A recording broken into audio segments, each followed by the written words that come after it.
The click of stilettos echoes across the marble floor.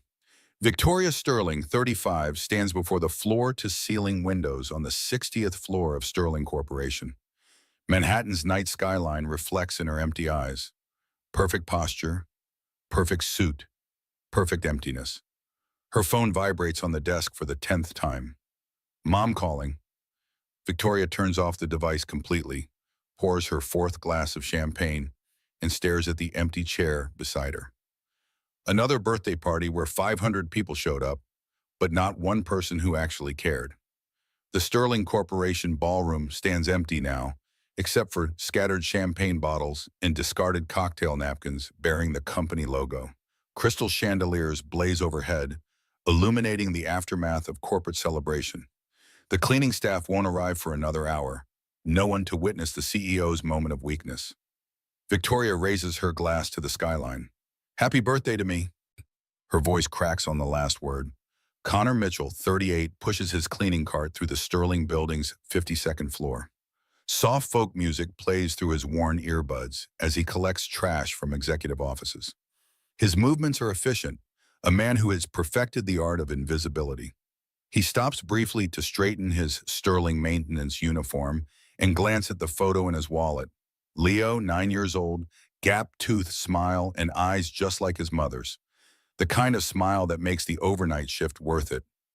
Hey, Mitchell, you're covering the executive floor tonight, his supervisor calls out. Jenkins called in sick. Connor nods. The executive floor means better trash, expensive coffee grounds instead of cheap ones, organic fruit peels instead of vending machine wrappers. The small distinctions of working the midnight to 8 shift in a building where the daytime occupants earn his yearly salary in a week. He wheels his cart into the service elevator, punches the button for the 60th floor. As the doors close, he catches his reflection in the polished metal, a face etched with quiet dignity and unspoken loss. 3 years a widower, 3 years of raising Leo alone, 3 years of night shifts and missed school performances.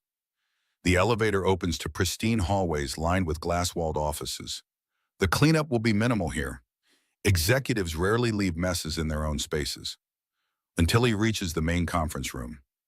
Through the glass wall, Connor spots a figure slumped in a chair at the head of the massive table. A woman in a black dress, blonde hair cascading across her face, an empty champagne bottle at her feet.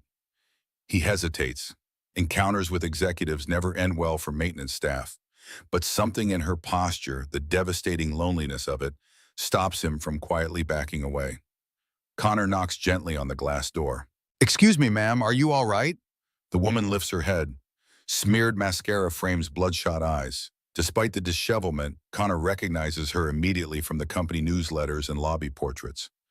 Victoria Sterling, CEO, owner, his boss's boss's boss, the woman whose name is on the building. She stares at him, struggling to focus. Who are you? Connor Mitchell, ma'am, night maintenance. Victoria attempts to straighten her posture to recover some dignity.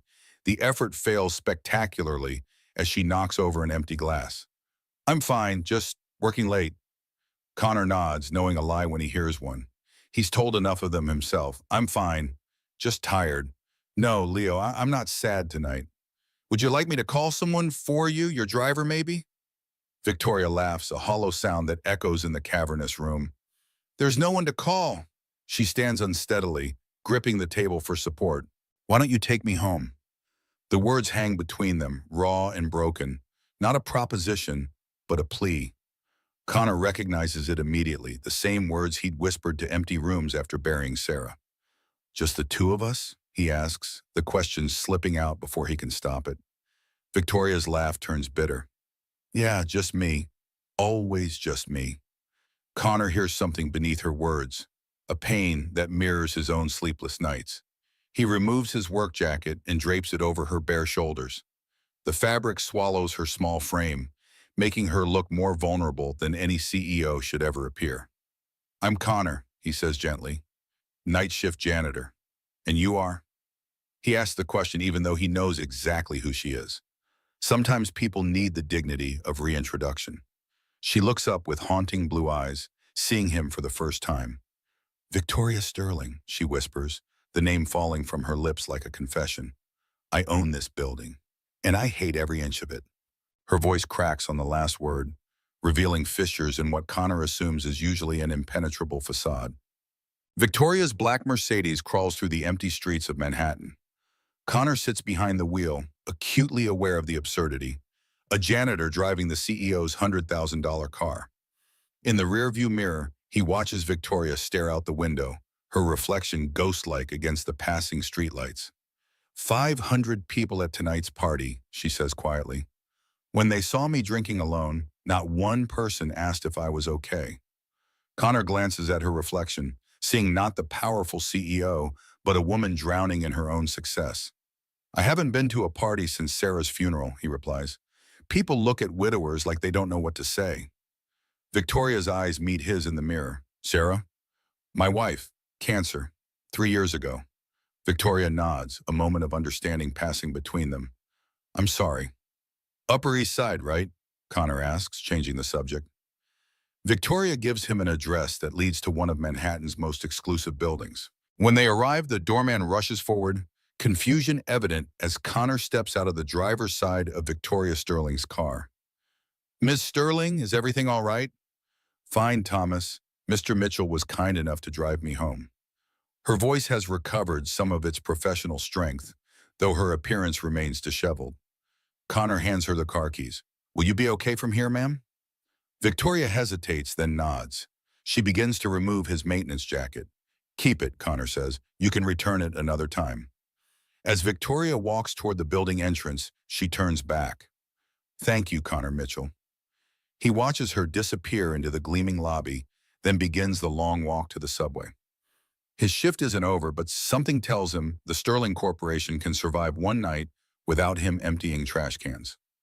1 week later, Connor is cleaning the 39th floor when he spots Victoria at the hallway coffee machine at 2:00 a.m. She's jabbing at the buttons repeatedly, but the machine displays an error message in angry red letters. She wears an immaculate business suit despite the hour, her hair perfectly styled, no trace of the vulnerable woman from the week before. Let me help, Connor offers, appearing beside her with arm. Victoria startles, then recognition dawns. Mr. Mitchell. Just Connor is fine. He taps the machine in a specific spot, and coffee begins flowing into her cup. You have to hit it just right. These machines have personalities. Thank you. Victoria accepts the coffee. You're still working this late? Night shift runs from 11 to 7, Connor explained. What about you? Shouldn't CEOs be sleeping in silk pajamas by now? Victoria almost smiles at that. I can't sleep. Every time I close my eyes, I see spreadsheets and profit margins. They stand drinking coffee in comfortable silence. The building's night sounds create an oddly intimate atmosphere, the hum of computers on standby, the distant whoosh of elevators, the gentle buzz of fluorescent lights. Did you get home safely last week? Connor asks. Thanks to you, yes. Victoria's cheeks flush. And I'm sorry you saw me like that. Everyone has moments they'd rather forget, Connor says simply. The important thing is that someone was there to help. Victoria studies him with new interest. Your jacket is in my office. I had it cleaned. You didn't have to do that. I wanted to. Victoria hesitates. Would you mind coming to my office? I'd like to return it properly. Connor follows her through the empty corridors to the corner office with its commanding view of the city. The space is minimalist and impersonal. No family photos, no personal touches beyond expensive art that was likely selected by a corporate decorator. Victoria retrieves his jacket from a designer bag and hands it over. As Connor takes it, he notices his employee file open on her computer screen. You were looking me up? Victoria doesn't flinch at being caught. I was curious. Most night janitors don't quote folk songs under their breath while cleaning. Connor raises an eyebrow. You recognize Nick Drake? Pink Moon, my college roommate, played it constantly. Victoria gestures to the file. You were a musician, before Sterling Corporation. A lifetime ago. Connor drapes his jacket over his arm. Just coffee shop gigs, nothing fancy. Your file says you had a regular spot at the Blue Note. That's hardly nothing. Victoria sits at her desk, motioning for him to take a chair across from her. Why maintenance work? Connor weighs how much to share with this woman who is technically his employer. When Sarah got sick, we needed health insurance. After she died, I needed stable hours for Leo. Your son. Victoria nods toward the file. He's 9. Yes. What does he think of his dad working nights? Connor shifts in his chair. He thinks I'm a superhero who keeps the building safe while everyone sleeps. I haven't corrected him yet. Victoria's expression softens. That's a beautiful way to look at it. She closes his file. I envy him. Why would you envy a 9-year-old with a single dad? Because he sees magic in the ordinary. Victoria stands, walks to the window. Do you know what I wanted to be when I was little? Connor waits, sensing she needs to speak more than he needs to answer. A piano teacher, she says quietly. I wanted to teach kids how to make music. What happened? My father happened. Sterlings don't teach, Victoria. Sterlings lead. Her impression of her father carries decades of resentment. Every time I sat at the piano, he'd remind me I was wasting time that could be spent learning the business. Connor recognizes the wound beneath her words. And now you run the business. I run the business, Victoria confirms without pride. 60 floors of the Sterling legacy. The irony is I don't even know if I'm any good at the piano. I never got the chance to find out. A silence falls between them. Not uncomfortable, but weighted with mutual recognition. Two people whose lives veered from their original courses. I should get back to work, Connor finally says. Victoria turns from the window. Of course, thank you for the coffee assistance. As Connor reaches the door, Victoria calls after him. Mr. Mitchell, Connor, I was reviewing the maintenance schedule. You're assigned to this floor on Tuesdays and Thursdays? Yes, ma'am. Perhaps we'll have coffee again sometime. It's not quite a question, not quite a statement. Connor nods. The machine usually acts up around 2. As he closes the door behind him, Connor wonders what Sarah would think of this strange encounter. The night janitor and the CEO finding common ground in the empty hours of night. 2 weeks later, Connor stands outside the elevator on the 34th floor, listening to Victoria's panicked voice through the metal doors. Help me! Someone, please help! Miss Sterling, it's Connor. I'm calling maintenance right now. He keeps his voice steady, pressing the emergency call button repeatedly. They'll have you out soon. I can't breathe in here. Connor recognizes the rising panic in her voice. He sits down outside the elevator doors. Talk to me about something. Anything. What did you want to be when you were little? You know already? Victoria gasps. A piano teacher. Tell me why. What made you want to teach music? For several minutes, Connor keeps Victoria talking. About childhood piano recitals she'd watched longingly. About the music teacher who'd sneaked her lessons until her father found out. About the way piano keys felt under her fingers the few times she'd had the chance to play. When the elevator doors finally opened 30 minutes later, Victoria steps out on shaky legs and immediately grabs Connor's arm for support. Her usual composure has cracked completely, revealing someone much more human than the polished executive who commands boardrooms. Thank you, she breathes, still gripping his arm. You stayed. Connor studies her face, seeing traces of the scared little girl she must have been. Of course I stayed. That's what people do for each other. But even as he says it, Connor realizes that maybe not everyone in Victoria's world operates by the same rules. 3 weeks into their unusual friendship, Connor makes a decision that surprises even him. Sunday afternoon finds him in Central Park with Leo, teaching his son guitar on their favorite bench near the pond. Leo's enthusiasm more than makes up for his lack of skill, and his laughter draws smiles from passing joggers and dog walkers. Keep your fingers curved, buddy, like you're holding a tennis ball. Leo struggles to form an A minor chord. It's hard, Dad. Everything worth doing is hard at first. Remember how long it took you to learn to tie your shoes? Like 100 years, Leo sighs dramatically. And now you can do it without thinking. Connor adjusts his son's fingers on the frets. Music is like that too. When a familiar figure appears on the path, Connor's heart does something complicated in his chest. Dad, is that the lady from your work? Leo asks with the unfiltered curiosity that only 9-year-olds possess. Victoria approaches hesitantly, clearly unsure of her welcome in this family moment. She wears jeans and a simple sweater instead of her usual business attire, looking almost like a different person entirely. Connor, I hope I'm not intruding. I was just walking and she trails off, her eyes moving between father and son with something that looks like longing. Leo, this is Victoria. Victoria, my son Leo. Victoria smiles, a genuine expression that transforms her face. Hello, Leo. That's a beautiful guitar you're playing. It's Dad's, Leo announces proudly. He used to be a musician. He writes the most beautiful songs. Victoria's eyes widen with interest. You were a professional musician? She asks, settling onto the bench beside them, as naturally as if she belonged there. Connor feels heat creep up his neck.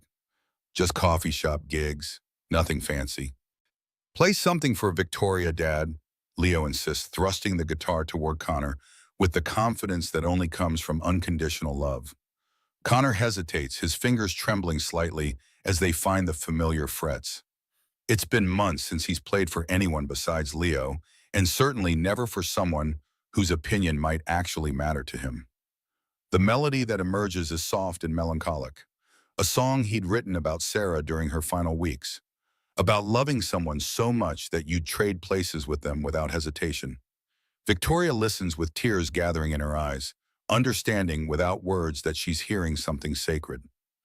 When the last note fades, Leo claps enthusiastically while Victoria sits in respectful silence. That was extraordinary, she finally whispers. You wrote that? Connor nods, suddenly self-conscious about the worn guitar and the simple tune. For my wife, about what it feels like to love someone more than your own life. Victoria's breath catches, emotion flickering across her features. No one has ever loved me like that. The confession hangs between them, loaded with years of loneliness and corporate isolation. As Leo runs off to chase pigeons, Connor and Victoria find themselves alone on the bench, the afternoon sun casting long shadows across the park. Do you have any dreams left? Victoria asks suddenly. Connor considers the question seriously, watching his son's carefree laughter. Besides keeping Leo happy and healthy, I used to dream about recording an album. Silly, really. Victoria shakes her head firmly. It's not silly. I used to dream about learning piano, but my father said it was a waste of time for someone in my position. They sit in comfortable silence, two people who've given up pieces of themselves for survival and responsibility. Could you teach me something, just a chord or two? Victoria's request comes out hesitant, as if she expects rejection. Connor looks at her manicured hands, so different from his work-roughened fingers, and nods. Here, place your fingers like this. As he guides her hand to the correct position, their skin touches briefly, sending an unexpected jolt through both of them. Victoria's first attempt at the chord is clumsy, producing a muffled sound that makes Leo giggle from across the grass. Sorry, she winces. Don't apologize. Everyone sounds terrible at first. Connor adjusts her fingers slightly. Try again. Victoria's second try is better, and by the third, she's smiling with genuine delight at the clear sound she produces. I did it. You did. Connor finds himself smiling back, caught off guard by the simple joy in her expression, so different from the controlled CEO he first met. As the afternoon light begins to fade, Victoria reluctantly stands to leave. I should go. Board meeting tomorrow morning. Connor nods, understanding that her obligations haven't disappeared. Victoria Yum, he calls as she turns to leave. Same time next week, if you want to keep working on chords. The invitation is casual, but carries weight they both recognize. Victoria's smile is soft and genuine. I'd like that, if you're sure you don't mind teaching a very slow student. Connor looks at Leo, still chasing pigeons with endless optimism, then back at Victoria. Everyone deserves a chance to make music, he says, especially people who've never been allowed to try. As Victoria walks away through the golden afternoon light, Leo returns to the bench, settling against his father's side. Dad, do you like Victoria? The boy asks with characteristic directness. Connor considers the question seriously, watching the spot where Victoria disappeared around a bend in the path. I think I'm learning to, he answers honestly. Sometimes the best things take time to understand properly. The admission surprises him. 3 years of grief and loneliness have made Connor cautious about connections. But something about Victoria's hidden vulnerability and unmistakable strength calls to him in a way he hadn't expected. He plays a few more chords as the light fades, thinking about second chances and unexpected friendships. In the distance, the Sterling Corporation building rises into the Manhattan skyline like a monument to power and ambition. But for the first time, Connor sees it differently, not just as a place where he cleans floors, but as the place that somehow connected him to a woman who understands loss in her own way.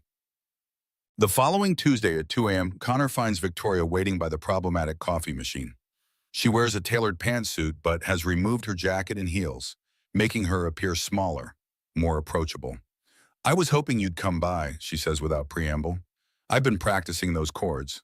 Connor smiles. "Show me." Victoria mimics the finger positions he taught her hands forming an imaginary fretboard in the air. "Not bad," Connor nods approvingly. "You've got a good memory." "I've been using a pencil on my desk when no one's looking." Victoria laughs softly. "My assistant caught me once and thought I was having a stress reaction." Connor leans against the wall. "Maybe you were. This building holds a lot of stress." "Speaking of which," Victoria's expression turns serious, "I have a proposition for you." Connor raises an eyebrow, waiting. "I've been reading about the Sterling Foundation's education initiatives. We fund music programs in underprivileged schools across the city." Victoria's eyes light up with purpose. "One program at the Manhattan School of Music offers scholarships to gifted children. They're looking for new students." Connor straightens. "Victoria, Leo could audition. With his natural talent and your guidance." "Leo doesn't need charity," Connor interrupts, pride stiffening his posture. Victoria steps closer. "It's not charity, Connor. It's opportunity. The same opportunity I never got because my father thought music was beneath us." Passion colors her voice. "Don't make the same mistake with Leo." Connor studies her face, searching for ulterior motives but finding only genuine enthusiasm. "Why would you do this for us? You barely know us." Victoria hesitates, vulnerability flashing across her features. "Because when I heard you play that song in the park, I realized I've spent 35 years surrounding myself with people who build things, buy things, sell things, but no one who creates beauty." She meets his eyes directly. "I want to be around that, even just a little bit." The honesty of her answer disarms him. "And what do you get out of this arrangement?" Victoria smiles, a mix of hope and mischief in her expression. "Guitar lessons. Real ones, not just 5 minutes in the park." "You want me to teach you guitar?" "I want to learn something that has nothing to do with quarterly profits or shareholder value." Victoria extends her hand. "Do we have a deal? Leo gets an audition and you teach me to play something more complex than a basic chord?" Connor considers her outstretched hand, the manicured nails, the subtle designer watch at her wrist, the quiet strength in her slender fingers. Taking it means accepting help, something he struggled with since Sarah died. But it also means giving Leo an opportunity that Connor's night shift salary could never provide. He clasps her hand firmly. "Deal. But we keep this between us. No one at Sterling Corporation needs to know their CEO is learning folk songs from the night janitor." Victoria's smile widens. "I'm very good at keeping secrets, Connor Mitchell. It's practically a job requirement." As they shake hands in the deserted hallway, neither realizes they've just formed an alliance that will challenge the carefully structured worlds they've both built to protect themselves from further pain. In Victoria's penthouse apartment the following Sunday, Connor sits on an antique chair worth more than his monthly rent, tuning a brand new Martin guitar. "You didn't need to buy this," he says, running his fingers over the pristine instrument. "I could have brought mine." Victoria arranges 2 stools near the floor-to-ceiling windows overlooking Central Park. "Consider it my investment in our arrangement. Besides, this way you can leave it here for our lessons." The apartment reveals a Victoria that Connor hasn't seen before. Despite its obvious luxury, the original artwork, the designer furniture, the space feels sterile, unlived in. No personal photos, no mementos, nothing that reveals the woman behind the CEO title. "How long have you lived here?" Connor asks, testing the guitar's sound. 5 years. Victoria sits on one of the stools, adopting the perfect posture of someone who attended finishing school. "I'm rarely here except to sleep." "It's beautiful," Connor offers, though what he means is it's empty. Victoria seems to hear the unspoken observation. I know it doesn't look like anyone actually lives here. My interior designer calls it curated minimalism. I call it not having time to accumulate a life. Connor hands her the guitar. Well, now you're accumulating music. Show me what you remember from last week. Victoria places her fingers awkwardly on the fretboard, attempting the simple chord progression he taught her in the park. Her first attempt produces a discordant sound that makes her wince. Sorry, I'm not used to being bad at things. You're not bad, Connor corrects her. You're new. There's a difference. He adjusts her fingers slightly. Try again, but relax your wrist. For the next hour, Connor guides Victoria through basic chords and finger positions. She approaches the guitar with the same focused determination she likely brings to board meetings. Full concentration, quick adaptation, visible frustration when she doesn't immediately succeed. You need to be patient with yourself, Connor advises after her third exasperated sigh. No one masters an instrument in one day. I don't have the luxury of time, Victoria responds, rubbing her fingertips where the strings have left impressions. There are always demands, always deadlines. Then this is your chance to exist outside of time. Connor takes the guitar, plays a simple progression. Music isn't about rushing to the end. It's about being present in each note. Victoria watches his hands move effortlessly across the strings. Is that how you wrote songs? Being present in each note? Writing songs is different for everyone. For me, it was about translating feelings into sound. Connor continues playing softly. Some emotions are too big for words alone. Like your song about Sarah. Connor nods, the melody shifting to the piece he played in the park. This was how I processed grief when it was too overwhelming to speak about. Victoria listens, transfixed by the raw emotion in the simple melody. It's beautiful, heartbreaking, but beautiful. That's the paradox of grief, Connor says as the final notes fade. It only exists because love existed first. A silence falls between them, comfortable and contemplative. Victoria stares out at the park below, the afternoon sun painting Manhattan in golden light. I've never lost someone I loved that deeply, she finally says. My relationships always end before they reach that point. Work inevitably takes precedence. Connor returns the guitar to her. Maybe that's why you want to learn music now, to find another way to connect. Victoria positions her fingers on the fretboard with new determination. Maybe I just want something that's mine alone, not Victoria Sterling, CEO. Just Victoria, guitar student. Well, Victoria, guitar student, Connor smiles. Let's try that A minor chord again. As the lesson continues, Connor notices subtle changes in Victoria's demeanor, the tension gradually leaving her shoulders, the corporate mask slipping to reveal genuine concentration, even moments of childlike pleasure when she successfully plays a sequence. By the time the lesson ends, the sun is setting over the park, bathing the apartment in soft orange light. Victoria sets the guitar aside, her fingertips red from pressing against the strings. Same time next week? She asks, walking Connor to the door. Actually, Leo's audition is next Sunday, Connor reminds her. I need to be there. Of course, Victoria nods quickly. Family comes first. The word family hangs between them, a concept that means everything to Connor and seems foreign to Victoria. You could come, Connor finds himself saying, to the audition. If you want to see the program you recommended. Victoria's expression brightens, then dims with caution. Would that be appropriate? I don't want to intrude on a family moment. You helped make it possible, Connor shrugs. Besides, Leo asked about you. He thinks you're fancy but nice. A genuine laugh escapes Victoria, a sound Connor realizes he's never heard before. Fancy but nice. I'll take that as a compliment from a 9-year-old critic. Manhattan School of Music, main auditorium, 2 p.m., Connor says. No pressure either way. Victoria nods, her expression careful but hopeful. I'll see if I can move some things around. As Connor rides the elevator down from the penthouse, he wonders if he's crossing boundaries that should remain intact. The night janitor and the CEO, not just passing in hallways now, but deliberately entering each other's lives. Sarah would have cautioned him about protecting his heart, but Sarah would also have recognized the music waking up in him again after 3 years of silence. The Manhattan School of Music bustles with activity, As parents and children arrive for the scholarship auditions, Connor straightens Leo's tie for the third time, trying to calm his own nerves. You'll be amazing, buddy. Just remember what we practiced. Leo clutches his guitar case, eyes wide with excitement and anxiety. What if I mess up? Then you keep going. Connor kneels to meet his son's eyes. Music isn't about perfection. It's about feeling. Like Mom always said, Leo nods solemnly. Exactly like Mom always said. They check in at the registration desk and find seats in the waiting area. Connor scans the room automatically, though he doesn't really expect Victoria to appear.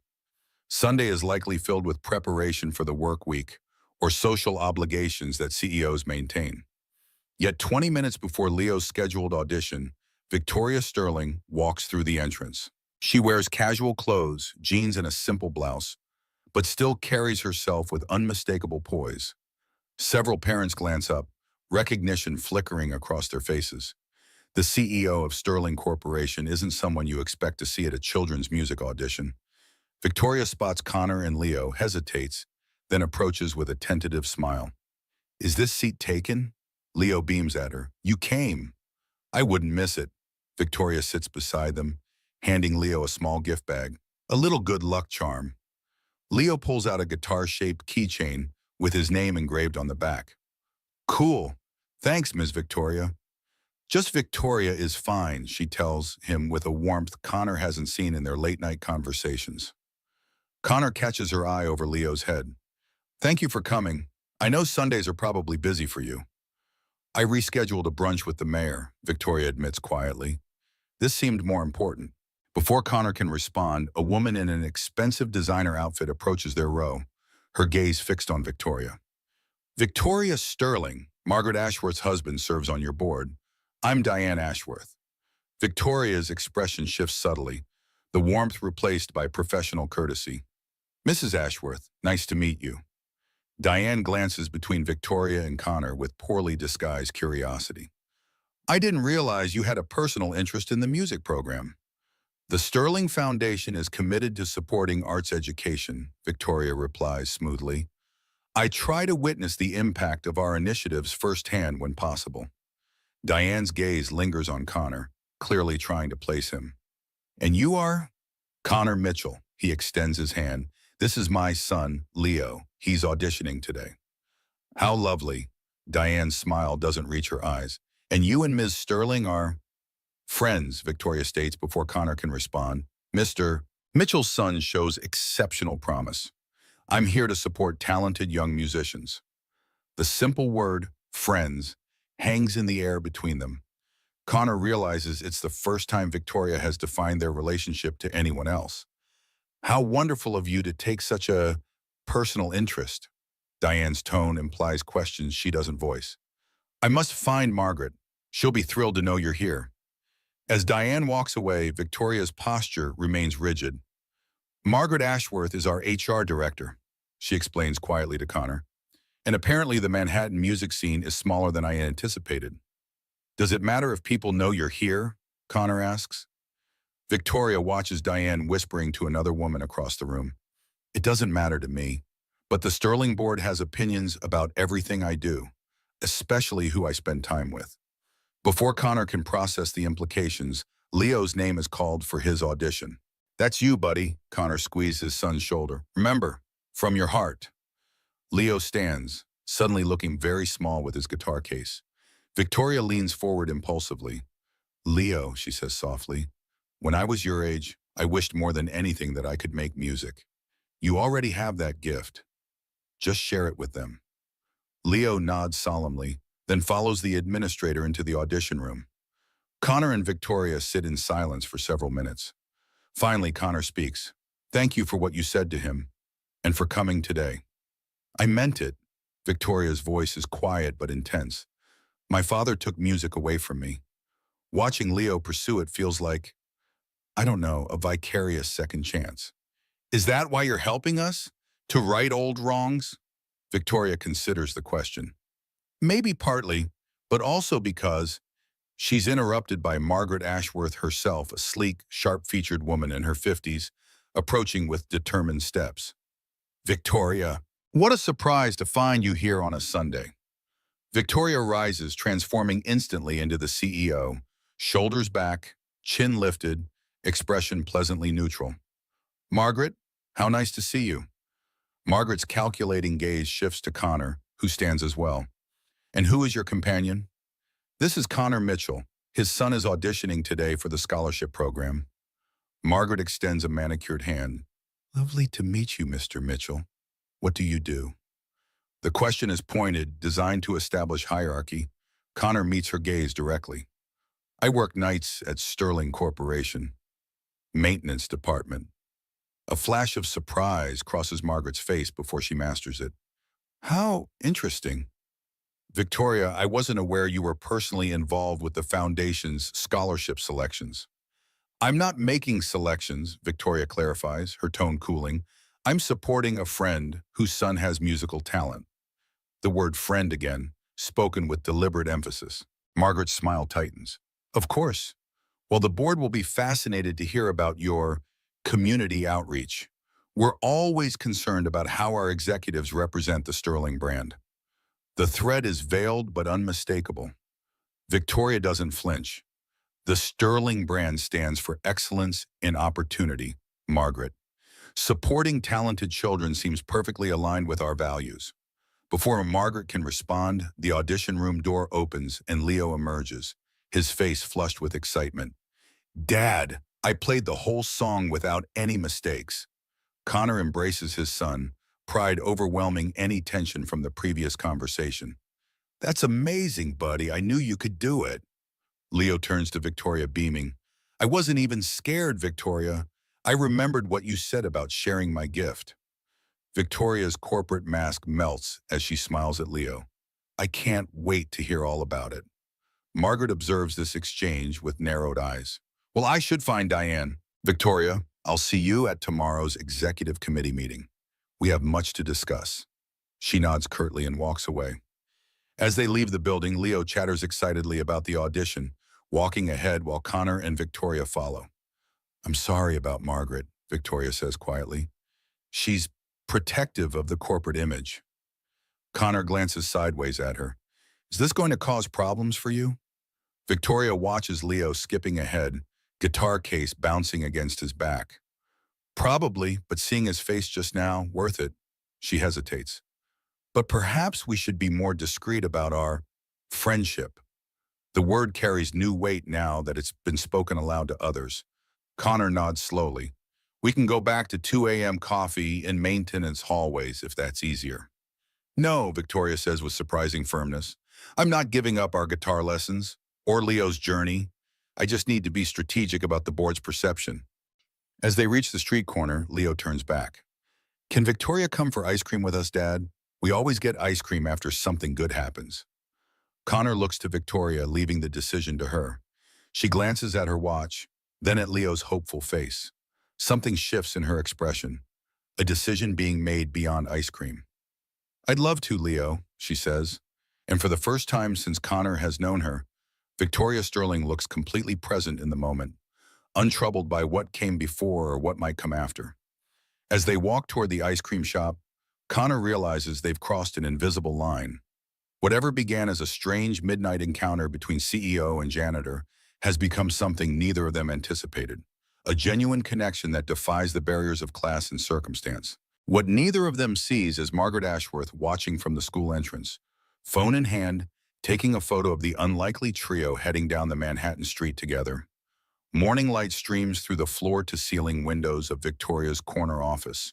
She reviews quarterly reports with practiced efficiency, pausing only when her assistant announces Margaret Ashworth's arrival. Send her in, Victoria says, closing her laptop. Margaret enters with calculated precision, designer heels clicking against marble floors. Victoria, thank you for making time this morning. Your message sounded urgent. Margaret places her tablet on the desk, swiping to display photos from yesterday's audition. Victoria with Connor and Leo at the ice cream shop, laughing together. I'm concerned about your recent associations. Victoria maintains her neutral expression. Is there a company policy against ice cream I'm unaware of? This isn't about ice cream. Margaret's voice hardens. It's about the night janitor you've been spending time with, Connor Mitchell.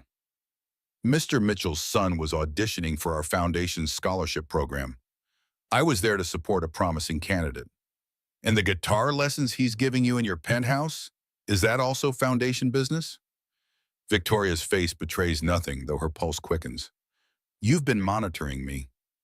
The board monitors potential vulnerabilities to the Sterling brand. My husband mentioned seeing you at the auditions. I did some investigating. Margaret taps her tablet. You've met with Mitchell multiple times in this building after hours. He visited your residence last Sunday. And yesterday, you were playing Happy Family at an ice cream parlor. Victoria leans forward. My personal time is my own, Margaret. Not when you're the face of Sterling Corporation. Margaret slides a document across the desk. The Ethics Committee has prepared a brief outlining the risks of fraternization between executives and maintenance staff. The power differential alone creates liability concerns. Victoria leaves the document untouched. Is the board dictating who I can befriend now? Friends? Margaret's laugh is sharp. Victoria, you're the CEO of a multi-billion-dollar corporation. He cleans floors for minimum wage. What could you possibly have in common? Victoria thinks of music filtering through her sterile apartment, of Connor's patience as she struggled with chord progressions, of Leo's face lighting up when he played his audition piece perfectly. More than you might imagine. Margaret's expression hardens. The board meeting is Friday. Several members have expressed concern about your judgment recently. First, the expanded educational funding that cut into shareholder dividends. Now this inappropriate relationship. There's nothing inappropriate about supporting a talented child's musical education. It's the appearance that matters. Margaret stands. The board values your leadership, Victoria, but they need reassurance that you're making decisions based on business interests, not emotional attachments. Victoria recognizes the threat beneath Margaret's words. What exactly are you suggesting? Distance yourself from the janitor and his son. Demonstrate your commitment to objective decision-making. Margaret walks to the door, then turns back. The maintenance department is undergoing restructuring. Budget constraints require personnel reductions. The implication hangs in the air like poison. You can't be serious, Victoria says quietly. 15 positions will be eliminated. As CEO, you'll need to approve the final list. Margaret's smile doesn't reach her eyes. I'm sure you'll make the right decision for Sterling Corporation. After Margaret leaves, Victoria stares at the document on her desk. The words blur before her eyes as she contemplates the choice being forced upon her. Connor's job or her authority to protect the foundation that supports thousands of children. She opens her desk drawer, fingers brushing against the guitar pick Connor gave her during their last lesson. Music isn't about rushing to the end, he'd said. It's about being present in each note. Victoria closes her eyes, wondering how she can possibly remain present in this moment when every option leads to pain. Connor sits in the school auditorium, watching Leo receive his certificate from the Manhattan School of Music. The scholarship letter had arrived 3 days ago, full tuition for the Gifted Young Musicians program. Mitchell, the program director announces, Leopold Mitchell. Leo walks across the stage with dignified steps that make Connor's chest ache with pride. Sarah would have loved this moment. Their son's talent being recognized, opportunities opening before him that neither Connor nor Sarah had at his age. As Leo returns to his seat clutching his certificate, Connor scans the audience. Despite knowing better, he finds himself searching for Victoria among the faces. They haven't spoken since the ice cream celebration 4 days ago. Her absence isn't surprising. CEOs don't attend children's music program orientations. But disappointment settles in his chest nonetheless. She's not coming, is she? Leo whispers, following his father's gaze. Connor squeezes his son's shoulder. Victoria's very busy, buddy. Running a company takes a lot of time. But she helped me get in. I wanted to thank her. We'll find a way to thank her, Connor promises. For now, this is your moment. Let's celebrate you. After the ceremony, they stop for pizza at Leo's favorite restaurant. Leo chatters excitedly about the program, the instruments he'll learn, the performances they'll give. Dad, will you start playing music again? Like real music, not just teaching me? The question catches Connor off guard. What do you mean? You've been humming while you make breakfast, and I heard you playing late at night after I went to bed. Leo takes another slice of pizza. You stopped playing after Mom died, but now you're playing again. Connor considers his son's observation. The music had returned gradually, melodies in his head during work shifts, fingers tapping rhythms on the cleaning cart, new song fragments emerging during Victoria's lessons. Would you like it if I played again? Maybe wrote some new songs?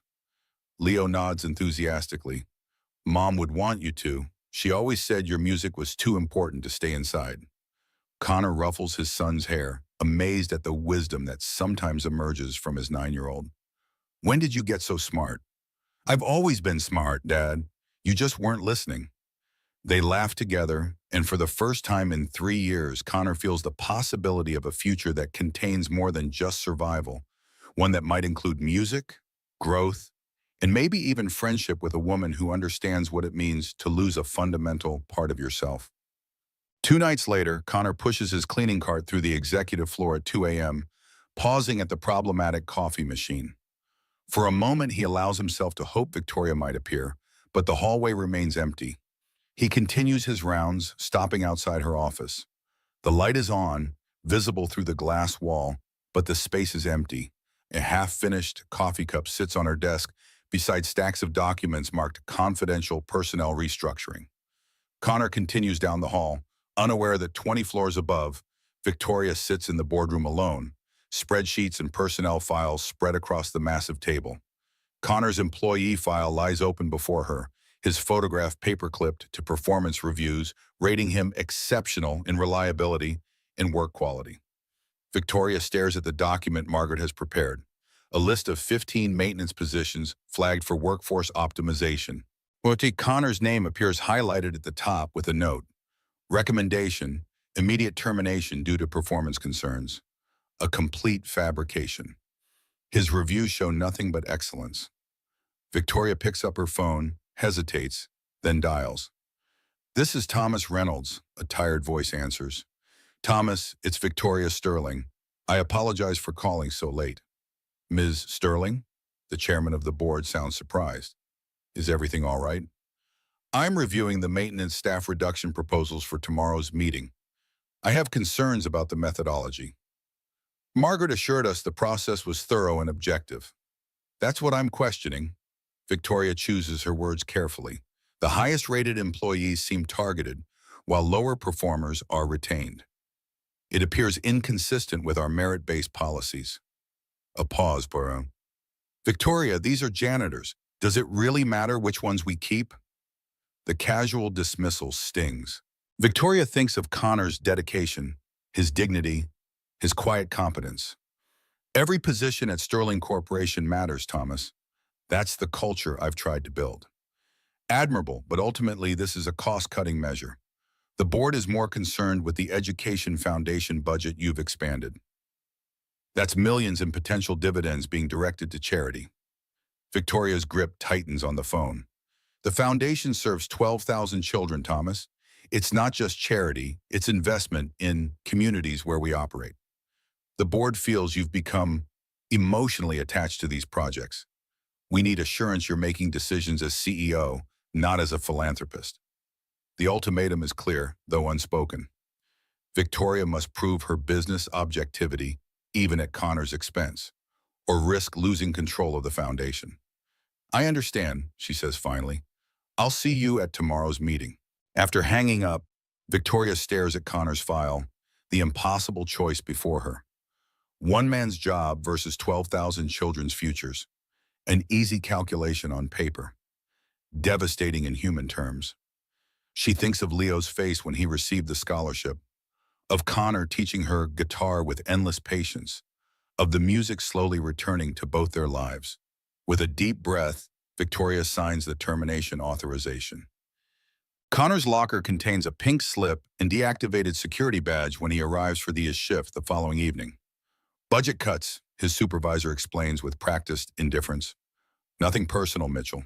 Company's restructuring the cleaning staff. Connor stares at the termination letter, mind racing through mortgage payments and Leo's expenses, grocery bills, and insurance premiums he can no longer afford. Effective immediately, not even 2 weeks' notice. Management decision. Security will escort you out. As a guard leads him through the lobby, Connor catches a glimpse of Victoria exiting the elevator with board members in expensive suits. Their eyes meet briefly across the marble expanse. Victoria's face remains impassive, but her hand trembles slightly at her side. Connor turns away, understanding washing over him like ice water. Not budget cuts. Her. She authorized this. Outside, rain falls on Manhattan streets. Connor stands under the building's awning, termination papers clutched in his hand, betrayal burning in his chest. Through the glass doors, he watches Victoria shake hands with board members, her CEO mask firmly in place. No trace of the woman who sat in his Central Park spot, who laughed with his son over ice cream, who struggled with guitar chords in her penthouse. Connor walks away into the rain, not looking back at the Sterling name illuminated against the night sky. Victoria sits alone in her office after the board meeting, staring at the city lights. The maintenance restructuring passed unanimously. The Education Foundation budget remained intact. By corporate metrics, today was a success. She feels hollow, victory tasting like ash. A knock interrupts her thoughts. Margaret enters without waiting for permission, satisfaction evident in her posture. The board was impressed with your presentation, particularly your handling of the staff reductions. Victoria doesn't turn from the window. Was there something specific you needed, Margaret? Just confirmation that the termination notices were delivered as scheduled. They were, including Mitchell's. Victoria faces her then, anger breaking through her professional veneer. Yes, Margaret, Connor Mitchell no longer works for Sterling Corporation. Are you satisfied? It's not about satisfaction, Victoria. It's about appropriate boundaries. Margaret places a folder on the desk. I've taken the liberty of compiling a list of suitable social connections for someone in your position. Fellow executives, cultural board members, appropriate charitable organizations. Victoria stares at the folder. You're prescribing my friendships now? Merely suggesting alternatives to maintenance staff. Margaret straightens her already impeccable jacket. The board has renewed confidence in your judgment. Let's ensure it stays that way. After Margaret leaves, Victoria reaches for her phone, scrolls to Connor's number. What could she possibly say? That she sacrificed his livelihood to protect funding for thousands of children? That she chose the greater good over their friendship? That despite her penthouse and corner office, she had less freedom than he did? She sets the phone down without calling. Some betrayals can't be explained away. 2 weeks pass. Connor submits job applications throughout Manhattan, each returning the same response. Positions filled, qualifications not quite right, maybe next time. At home, he maintains a brave face for Leo, explaining that he's between jobs and exploring opportunities. The truth that he can't even secure another janitorial position feels too humiliating to share. Their savings dwindle rapidly. Connor cancels his cell phone plan, cuts the cable subscription, shops at discount grocery stores. Each morning after Leo leaves for school, he visits another cleaning company, another maintenance department, another building service. Each afternoon brings another rejection. After the 20th rejection, Connor sits on their apartment steps, a pattern emerging too clear to ignore. Someone has blacklisted him. No company in Manhattan will touch Connor Mitchell, former Sterling Corporation employee. The realization brings clarity, not just Victoria. The entire Sterling machine has deemed him a problem to be eliminated. That evening, Connor helps Leo with homework at their kitchen table, the scholarship acceptance letter displayed proudly on the refrigerator. The irony isn't lost on him, his son attending an elite program while they can barely afford rent. Dad? Leo looks up from his math worksheet. Are we poor now? The innocent question hits Connor like a physical blow. Why do you ask that, buddy? We're eating different food. You canceled movie night, and you look worried all the time. Connor sets down his pencil, considering how much truth a 9-year-old deserves. We're having some challenges right now. I'm between jobs, which means money is tight, but we're going to be fine. Is it because you and Victoria aren't friends anymore? The question startles Connor. What makes you think that? You stopped talking about her, and you're sad again, like after Mom died. Connor pulls his son into a hug, amazed at his perceptiveness. Adult friendships are complicated sometimes, but this isn't about Victoria. It's just a rough patch, and we'll get through it together. Leo nods against his shoulder. Can I still go to music school, even if we're poor? Absolutely, Connor assures him, though he has no idea how they'll manage the associated costs, instruments, transportation, proper clothes for performances. Your scholarship is secure. Music is your gift, and no one can take that away. After Leo goes to bed, Connor retrieves his guitar from the closet. He hasn't played since the termination notice, the betrayal having silenced the music that had begun to return. Tonight, though, he needs the comfort of strings beneath his fingers, the discipline of creation when everything else feels beyond control. He plays softly, a new melody emerging, not the melancholy of grief that characterized his songs about Sarah, but something sharper, edged with betrayal, yet threaded with resilience. In his small bedroom, Leo listens through the wall, finding comfort in the sound of his father's music returning, even in darkness. Victoria throws herself into work with renewed intensity. 14-hour days, weekend strategy sessions, midnight conference calls with international divisions. The board notices her dedication, praises her focus. No one mentions the dark circles beneath her eyes, the weight dropping from her already slim frame, the absence of even her professional smile. 3 weeks after Connor's termination, Victoria attends a charity gala at the Metropolitan Museum of Art. She circulates professionally among New York's elite, discussing Sterling Corporation's philanthropic initiatives with practiced eloquence. During a momentary respite from networking, she finds herself before an exhibit of ancient musical instruments. A simple wooden lyre from Greece, over 2,000 years old, catches her attention. Beautiful, isn't it? A silver-haired museum curator approaches. People have been making music since before they built cities or wrote laws. It's one of our most fundamental expressions. Victoria nods, thinking of Connor's words about music translating feelings too large for language. Do you play an instrument yourself? The curator asks. I was learning guitar, Victoria answers before she can stop herself. Recently. Was? Life got complicated. The curator smiles gently. Music has a way of waiting for us. Even if we set it aside, it remains patient, ready for when we return. Victoria stares at the ancient lyre, wondering if some things, once broken, can truly be recovered. Later that evening, she returns to her penthouse, removing diamonds and designer gown with mechanical efficiency. The Martin guitar stands untouched in the corner where Connor last placed it, gathering dust.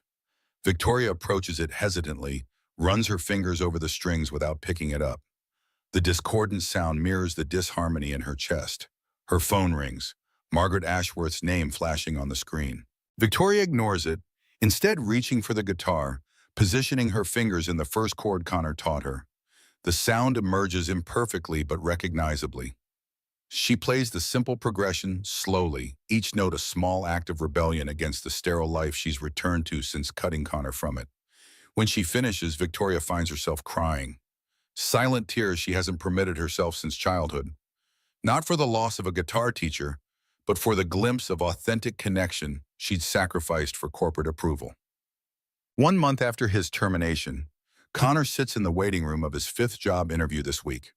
The receptionist avoids eye contact when she returns from speaking with the hiring manager. I'm sorry, Mr. Mitchell, the position has been filled. Connor nods, the script familiar by now. Thank you for your time. Outside, May's sunshine mocks his darkening prospects. The mortgage payment is due in 3 days. His unemployment benefits cover less than half his monthly expenses. The small savings account that once represented Leo's college fund has been depleted, paying for essentials. Connor walks toward East 48th Street's music and art store, the decision weighing heavily with each step. The guitar Sarah gave him for their 2nd anniversary, a 1967 Martin acoustic with mother-of-pearl inlays, represents his last ascetum of real value. He stands outside the store for 20 minutes, gathering courage to surrender this piece of his past. The store's bell chimes as he enters, the familiar smell of wood polish and metal strings triggering a rush of bittersweet memories. Connor approaches the counter, removing the glider from its worn case. I'd like to sell this. The owner, a bearded man in his 60s, examines the instrument with appreciative hands. Beautiful piece. 1967 Martin D28, original tuning pegs. You don't see many of these in this condition. It was well loved. I can offer you 8,000. Connor inhales sharply, more than he expected, enough to cover 3 months of expenses if they're careful. That would be acceptable. As the owner begins paperwork, the store's bell chimes again. Connor doesn't turn until he hears a painfully familiar voice. Connor, what are you doing here? Victoria Sterling stands near the classical guitar section, dressed in casual clothes that probably cost more than his monthly rent. Her face shows genuine shock, followed immediately by something that looks like guilt. For a moment, neither moves, the weight of their shared history filling the space between them. Selling my guitar, Connor replies flatly. Turns out unemployment doesn't pay enough to cover rent and food. Victoria's eyes move to the Martin in his hands, understanding immediately what this sacrifice means. Connor, I can help. Let me... He cuts her off with a laugh that holds no humor. Help like you helped me keep my job? The words hit their target. Victoria steps back as if physically struck. That's not fair. You don't understand the position I was in. The shop owner, recognizing Victoria from newspaper photos, approaches with the kind of obsequious attention reserved for extremely wealthy customers. Miss Sterling, what an honor. Are you here for our charity instrument drive? Victoria's face flushes deep red, but she doesn't correct the assumption. Connor feels another piece of his heartbreak. Of course, Victoria murmurs, for underprivileged children. The casual lie delivered so smoothly confirms everything Connor suspected about their relationship. He'd been a charity case all along, a project to make Victoria feel better about her privileged existence. Perfect timing then, Connor says, his voice deadly quiet. You can buy my guitar for your charity drive. Help some other underprivileged person. He places the Martin on the counter between them, like evidence in a trial. This is what happens when CEOs play games with working people's lives. We lose everything that matters to us. Victoria reaches toward the guitar, then stops, her hand hovering inches from the polished wood. Connor, please let me explain what really happened. But Connor is already walking toward the door, leaving behind not just his instrument, but any remaining illusion that their connection had been real. Outside the music store, Victoria catches up with him at a red light. You have to listen to me, she pleads, grabbing his arm. The board found out about our friendship and threatened to have me removed as CEO if I didn't prove my ability to make objective decisions about personnel. Connor shakes off her touch, his face a mask of controlled anger. So you chose your bomb over a human being you claim to care about. Victoria's eyes fill with tears, but Connor feels no sympathy. Do you know what they called me in that meeting? A liability to executive reputation? Not a person, not even an employee, just a liability. I tried to save your position, Victoria insists, desperation creeping into her voice. I thought if I could prove that terminating you was a business decision rather than personal, I could protect you from worse consequences. Connor stares at her in disbelief. Worse consequences? Victoria, I can't find work anywhere in this city. Your company didn't just fire me. They destroyed my ability to support my son. The weight of his words settles between them like a stone in still water. Every application I submit gets rejected without explanation. Every contact I call suddenly has nothing available. Your board didn't just want me gone. They wanted me to disappear completely. Victoria's composure finally cracks completely. I know, she whispers. I found out about the blacklist last week. Margaret Ashworth has been making calls to other companies, warning them about inappropriate employee behavior. Connor feels the last of his restraint slip away. And you let it happen. You sat in your ivory tower while they systematically destroyed my life. He steps closer, his voice dropping to a dangerous whisper. I trusted you, Victoria. I actually thought a CEO could see me as an equal, as someone worth knowing. But I was just your slumming experiment, wasn't I? The accusation hangs in the air like poison gas. Victoria opens her mouth to deny it, then closes it again, realizing that her actions had already provided Connor's answer. I never thought of you that way, she stammers. But Connor is already turning away, his shoulders set with the finality of someone who's heard enough lies to last a lifetime. Goodbye, Victoria. Enjoy spending your family's money on charity drives and underprivileged instruments. Maybe it'll help you sleep better at night. He walks away without looking back, leaving Victoria standing alone on the sidewalk with tears streaming down her face. 2 weeks later, Connor accepts a position with a small delivery company that asks few questions and pays wages that barely cover basic expenses. The job requires him to wear a uniform and drive a van throughout Manhattan, delivering packages to the same buildings where he once worked as maintenance staff. The irony isn't lost on him. He's still serving the wealthy, just from a different angle.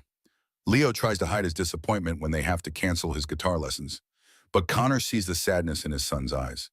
The scholarship covers tuition, but not instrument rental or private instruction. They've sold Connor's guitar, and Leo's teacher requires payment Connor can no longer afford. "It's okay, Dad," Leo assures him with forced brightness. "I can practice at school." Connor ruffles his son's hair, heart aching at the maturity no 9-year-old should need to display. "This is temporary, buddy. We'll get you back to lessons soon." But as weeks pass with no improvement in their situation, Connor wonders if anything will ever truly improve. The blacklisting seems permanent, his career prospects permanently diminished by crossing paths with Victoria Sterling. On a Tuesday afternoon, Connor's delivery route takes him through the Upper East Side's wealthiest neighborhood. Traffic moves slowly through streets lined with townhouses that cost more than most people earn in their entire lives. Connor is checking his next delivery address when he hears the screech of brakes and the sickening crunch of metal against concrete.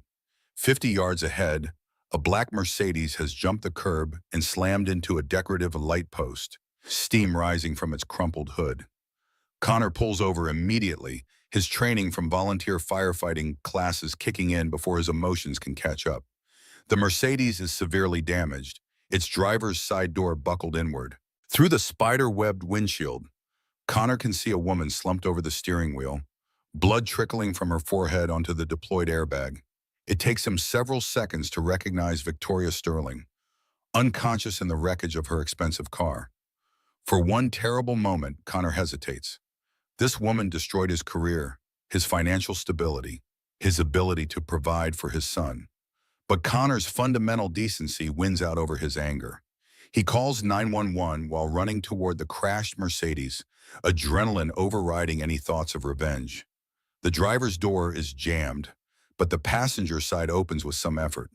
Victoria is breathing but unresponsive, her usually perfect appearance now marred by blood and the chemical smell of deployed airbags.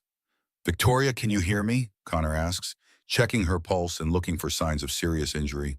Her breathing is steady but shallow, and she shows no response to his voice or touch. The paramedics arrive within 6 minutes, professionally efficient as they stabilize Victoria and prepare her for transport to Mount Sinai Hospital. One of them finds a pill bottle in Victoria's purse. Prescription sleeping medication, nearly empty, the paramedic says grimly. "Looks like she took about 15 pills. This wasn't an accident." Connor feels his stomach drop as the implications sink in. Victoria hadn't crashed due to reckless driving or mechanical failure. She deliberately consumed enough sleeping pills to lose consciousness while behind the wheel, turning her Mercedes into a suicide weapon. At the hospital, Connor finds himself in the uncomfortable position of being Victoria's only emergency contact. Her parents are traveling in Europe, her assistant explains, and there are no other personal relationships listed in her files. Connor sits in the waiting room for 3 hours, questioning why he stayed when he could have simply driven away after the ambulance arrived. A doctor finally emerges with news. Victoria will survive, but she'd come dangerously close to permanent brain damage from the drug overdose. She'd been conscious enough to write something before losing control of the car, a letter found in her purse, sealed but unaddressed. The nurse hands Connor the envelope, assuming he's Victoria's boyfriend or husband. Inside, he finds 3 pages of handwritten text that make his hands shake as he reads. "Connor," the letter begins. "By the time you read this, I'll finally be free from the prison I built around myself. I want you to know that loving you was the only real thing I've ever experienced, even though I destroyed it through my own cowardice." The words blur as Connor's eyes fill with unexpected tears, his anger temporarily displaced by the raw pain in Victoria's confession. "I need you to understand what really happened," the letter continues. When the board discovered our friendship, they didn't just threaten my job, they threatened to destroy Sterling Corporation's charitable foundation, which provides education funding for 12,000 underprivileged children. They said if I showed emotional compromise regarding personnel decisions, they'd vote me out and dismantle every program I'd built to help people. Connor's breathing becomes shallow as he reads, understanding for the first time the impossible position Victoria had faced. I thought I could save both you and the foundation by making your termination look like a business decision rather than personal favoritism. I never knew about Margaret's blacklist campaign until weeks later.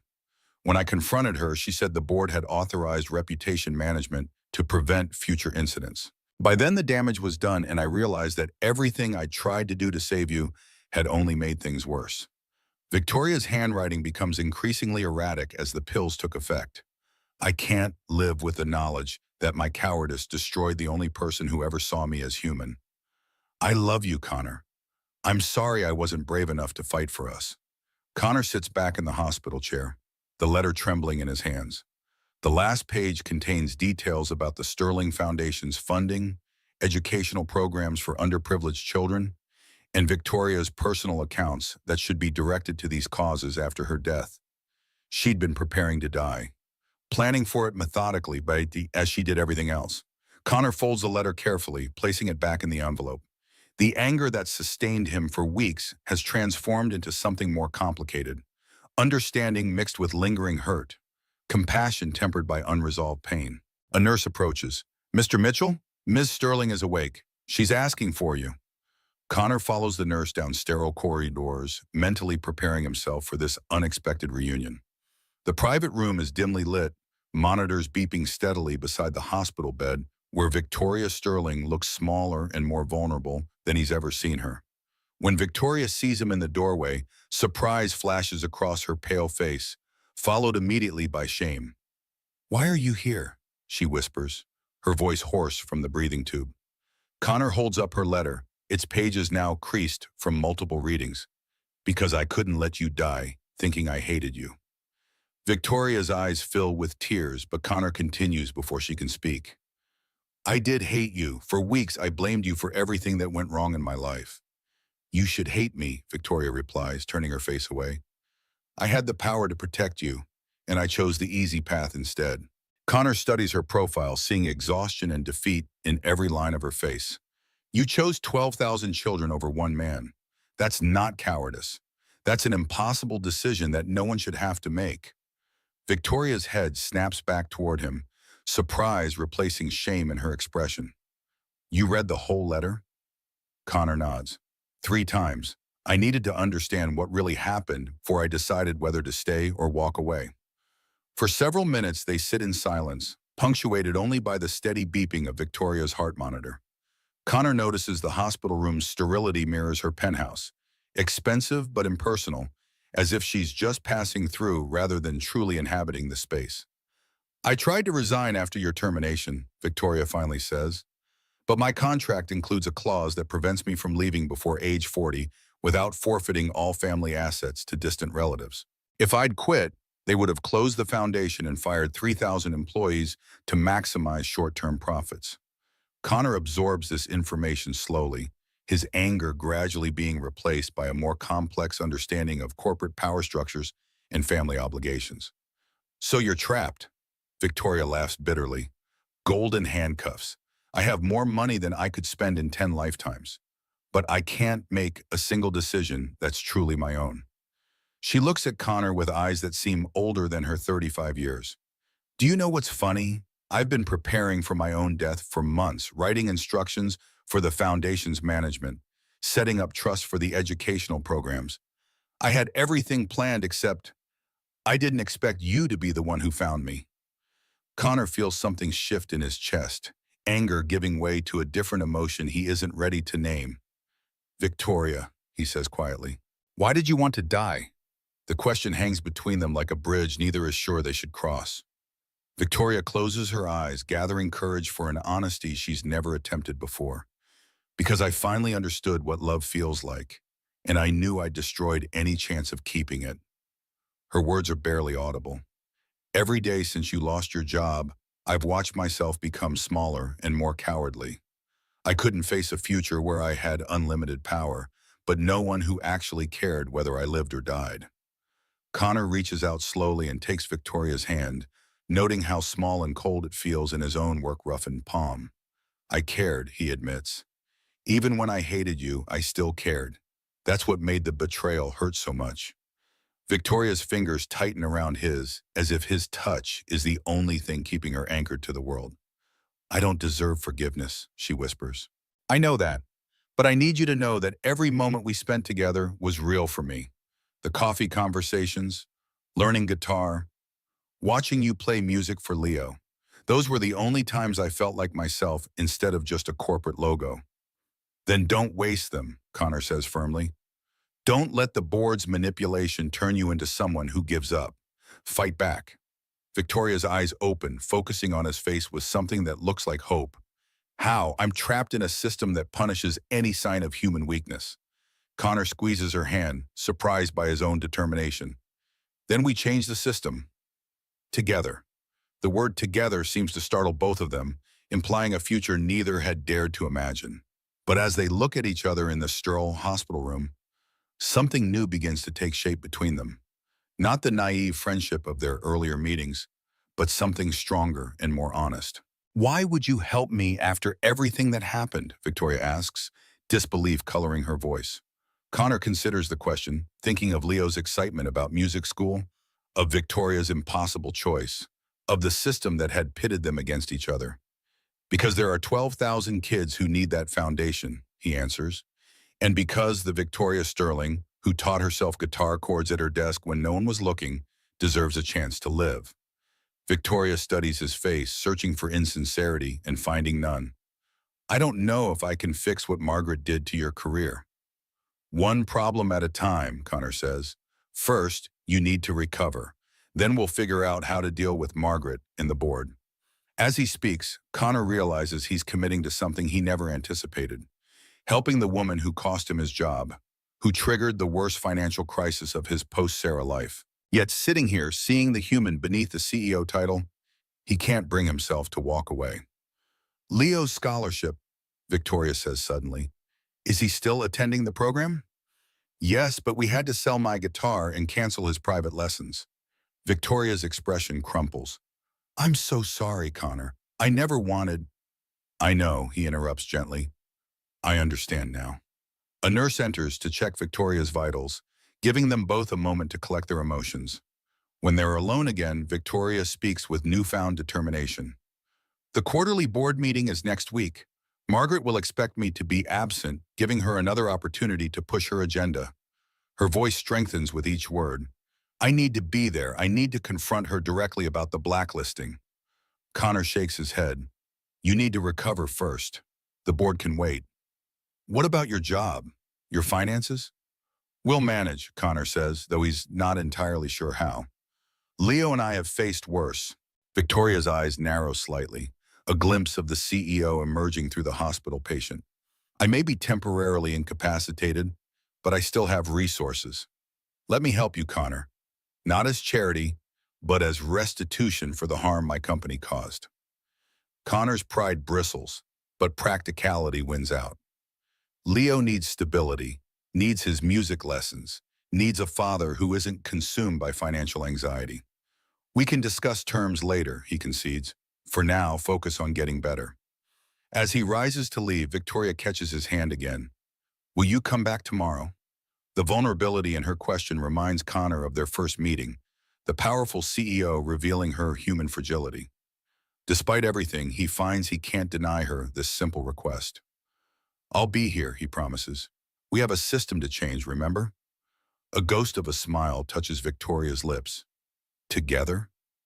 Connor nods, the words settling between them with new meaning. Together. Outside the hospital, night has fallen over Manhattan. Connor walks toward the subway, mind spinning with the day's revelations. The letter in his pocket contains truths that have fundamentally altered his understanding of Victoria's actions. She hadn't betrayed him callously. She'd made an impossible choice between one man's job and thousands of children's futures. And when the consequences of that choice became unbearable, she'd chosen what she saw as the only escape. Connor stops at a street corner, looking up at the city skyline. The Sterling building stands illuminated against the night, a monument to power and wealth. Yet within those glass walls, even the CEO remains imprisoned by expectations and obligations. For the first time in weeks, Connor feels the stirring of music in his mind, not the sharp notes of betrayal that had characterized his recent compositions, but something more complex, a melody about understanding, forgiveness, and the possibility of beginning again. As he continues toward the subway, Connor finds himself humming this new tune, giving voice to emotions he's not yet ready to name but can no longer deny. Morning sunlight filters through hospital blinds as Victoria sits upright in bed, her laptop balanced precariously on the tray table. Despite doctors' orders to rest, she's been working since dawn, reviewing Sterling Corporation documents with fierce concentration. Connor enters carrying coffee, stopping short at the sight. This doesn't look like recovery to me. Victoria doesn't look up. Margaret moved the board meeting forward, tomorrow instead of next week. She's taking advantage of your absence. Precisely. Victoria turns the laptop to show him an email. And look at this, a proposal to restructure the foundation. Budget cuts disguised as strategic realignment. Connor sets the coffee beside her. You need to rest, Victoria. What I need is to stop Margaret before she dismantles everything I've built. Victoria winces as she shifts position, her injuries from the crash still painful. She's already presenting the quarterly earnings report in my place. If the board approves her foundation proposals tomorrow, then we'll deal with it. But killing yourself with stress won't help. Victoria's fingers pause over the keyboard. We? I said we'd change the system together, didn't I? Connor pulls up a chair. But first, tell me what we're up against. How does Margaret have so much influence? Victoria sighs, closing the laptop. Her husband sits on the board. 3 other members owe their positions to her recommendations. And she's been with the company since my father was CEO, knows where all the bodies are buried, so to speak. She also seems to have a personal vendetta against you. I've blocked her advancement several times. Margaret wanted my job when my father stepped down, but he chose me instead. Victoria takes a sip of coffee. She's been waiting for me to show weakness ever since. And your friendship with the night janitor gave her ammunition. Victoria meets his eyes directly. Our friendship wasn't a weakness, Connor. It was the only real thing in my life. Margaret recognized that authenticity as a threat to her control. The admission hangs between them, both acknowledging the connection that had formed so unexpectedly. Connor leans forward. So what's the plan? You can't attend the board meeting from a hospital bed. Victoria's expression shifts from CEO determination to something more personal. First, I need to ask you something. The guitar you sold, was it very important to you? The question catches Connor off guard. Sarah gave it to me for our 2nd anniversary. It was the last gift she ever... Understanding crosses Victoria's face. I'm sorry, Connor, truly. It's just an object, he says, though his tone betrays him. Victoria makes a note on her phone. As for the plan, I need to gather evidence of Margaret's manipulation. The blacklisting wasn't just vindictive, it was corporate sabotage using company resources. How do we prove that? We need an ally inside Sterling. Victoria hesitates. Someone with access to HR communications but loyal to me rather than Margaret.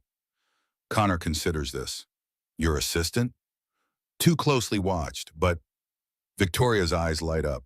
David Chen, IT Security. He's monitored executive communications for years.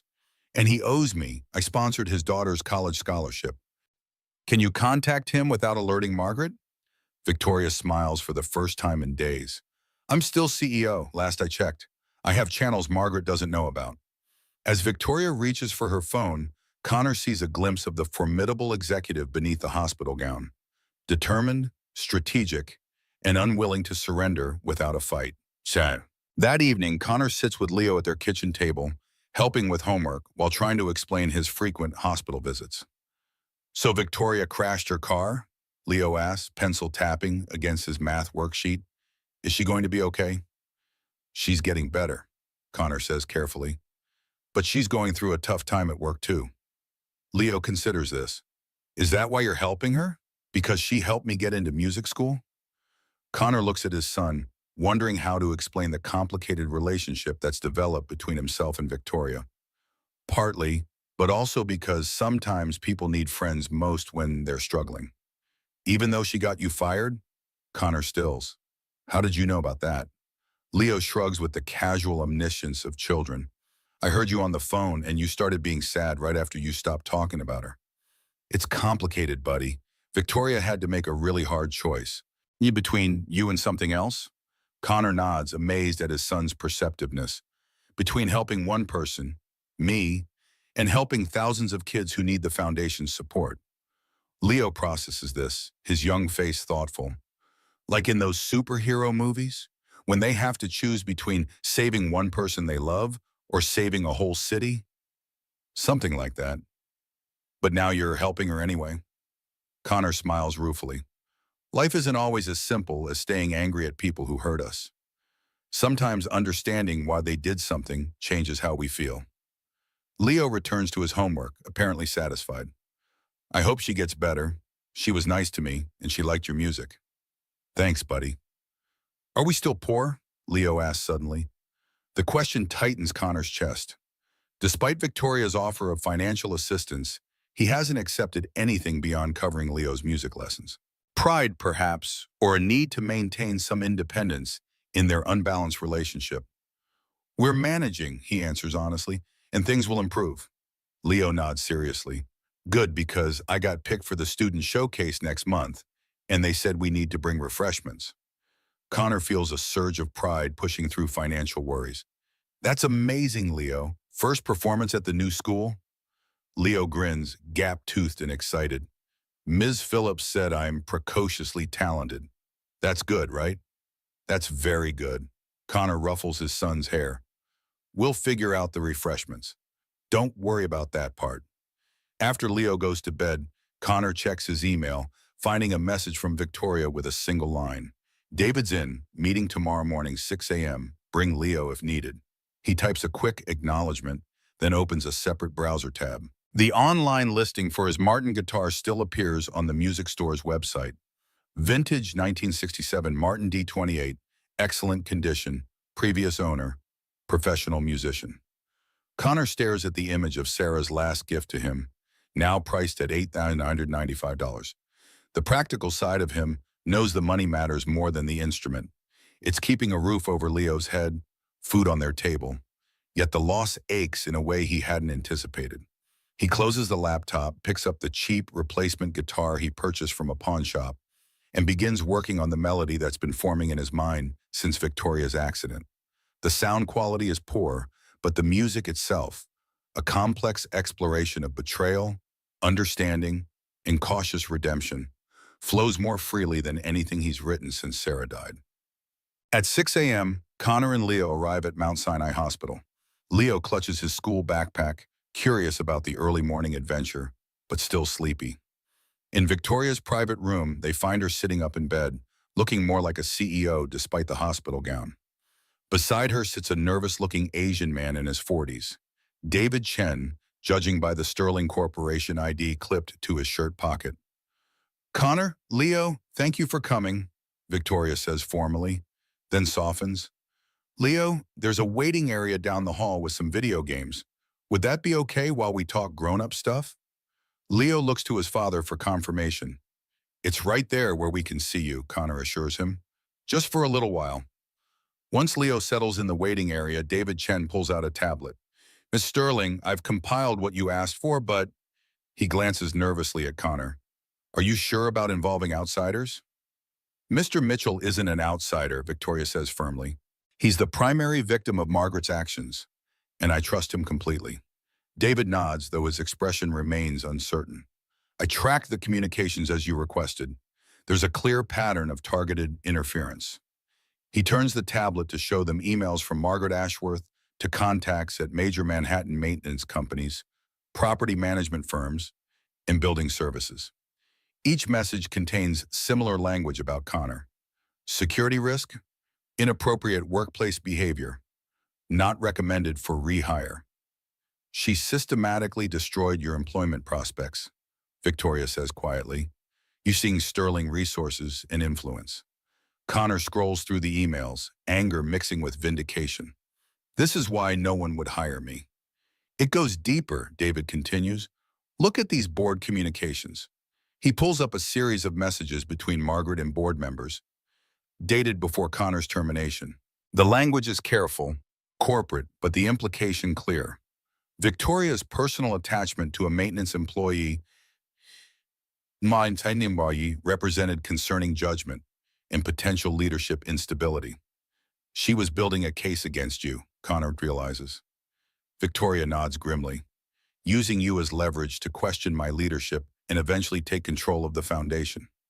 There's more, David says. After your accident, Margaret began implementing changes without board approval. Staff reductions at the foundation, program cuts disguised as efficiency measures. She's been using your absence to dismantle your work. Victoria's expression hardens. What about the blacklisting? Was that board approved? David shakes his head. No official authorization. Margaret used company resources for personal vendettas. That's a clear ethics violation. Victoria turns to Connor. This is enough to challenge her at tomorrow's meeting, but I need to be there in person. The doctors haven't cleared you for release, Connor points out. Details, Victoria waves dismissively. I've arranged for private medical transport and assistance. I'll attend that meeting if they have to wheel me in. David looks increasingly uncomfortable. Ms. Sterling, if Margaret discovers I've provided this information, she won't, Victoria assures him. And once this is resolved, you'll be appropriately recognized for your integrity. Sterling Corporation still values loyalty to its actual leadership. After David leaves, Connor moves closer to Victoria's bedside. You're really going to the meeting tomorrow, against medical advice? I have to. It may be my only chance to save the foundation and to clear your name. Connor studies her face, noting the determination beneath lingering pallor. What can I do to help? Victoria hesitates. I need to ask something significant. Would you be willing to attend the meeting with me as a witness to Margaret's actions? You want me to face the board that fired me and blacklisted me? Yes. Your presence makes Margaret's unethical behavior concrete for them. It's no longer abstract policy discussions, but a real person whose life was damaged. Connor considers the request. Entering Sterling Corporation headquarters, facing the board members who deemed him expendable, standing beside Victoria in a corporate showdown, it's far beyond his comfort zone. I'm not good at corporate politics, Victoria. I'm a musician who cleans floors. You're more than that, Victoria says firmly. You're someone who understands both worlds, the executive floor and the maintenance corridors. That perspective matters. Connor thinks of Leo's upcoming showcase, of the foundation's 12,000 beneficiaries, of Victoria risking her health to fight. All right, I'll come, but I'll need something decent to wear. Delivery uniforms probably won't impress your board. Victoria smiles, relief evident in her expression. Thank you, Connor, and don't worry about the clothing. I'll have something delivered to your apartment today. Leo returns from the waiting area, yawning widely. Dad, I'm hungry. Connor checks his watch. We should get you to school. Big math test today, remember? As they prepare to leave, Leo approaches Victoria's bed. I hope you feel better soon, Ms. Victoria. Dad says you're fighting bad guys at your company. Victoria laughs softly. Something like that, Leo. Dad always says when things are hard, you just have to play through the tough parts until you get to the good music again. Victoria's eyes meet Connor's over Leo's head. Your dad is very wise. I'm trying to find the good music again. After Connor and Leo depart, Victoria reopens her laptop, determination fueling her despite physical pain. Tomorrow's confrontation will require all her strategic skill and a strength she hadn't known she possessed until Connor Mitchell showed her that authentic connection wasn't weakness, but its own kind of power. The next morning, Connor stands before his bathroom mirror, adjusting the tie of a suit far more expensive than anything he's ever owned. The delivery arrived yesterday afternoon. Italian wool in perfect charcoal gray, crisp white shirt, silk tie, even polished leather shoes in precisely his size. A note accompanied the package. Armor for tomorrow's battle. Don't argue about the pendant. considerate restitution of V. Connor barely recognizes himself in the mirror. The man staring back looks like he belongs in corporate boardrooms, not cleaning them after hours. He thinks of Victoria, who moves between these worlds with practiced ease, but feels authentic in neither. Leo emerges from his bedroom, eyes widening at his father's transformation.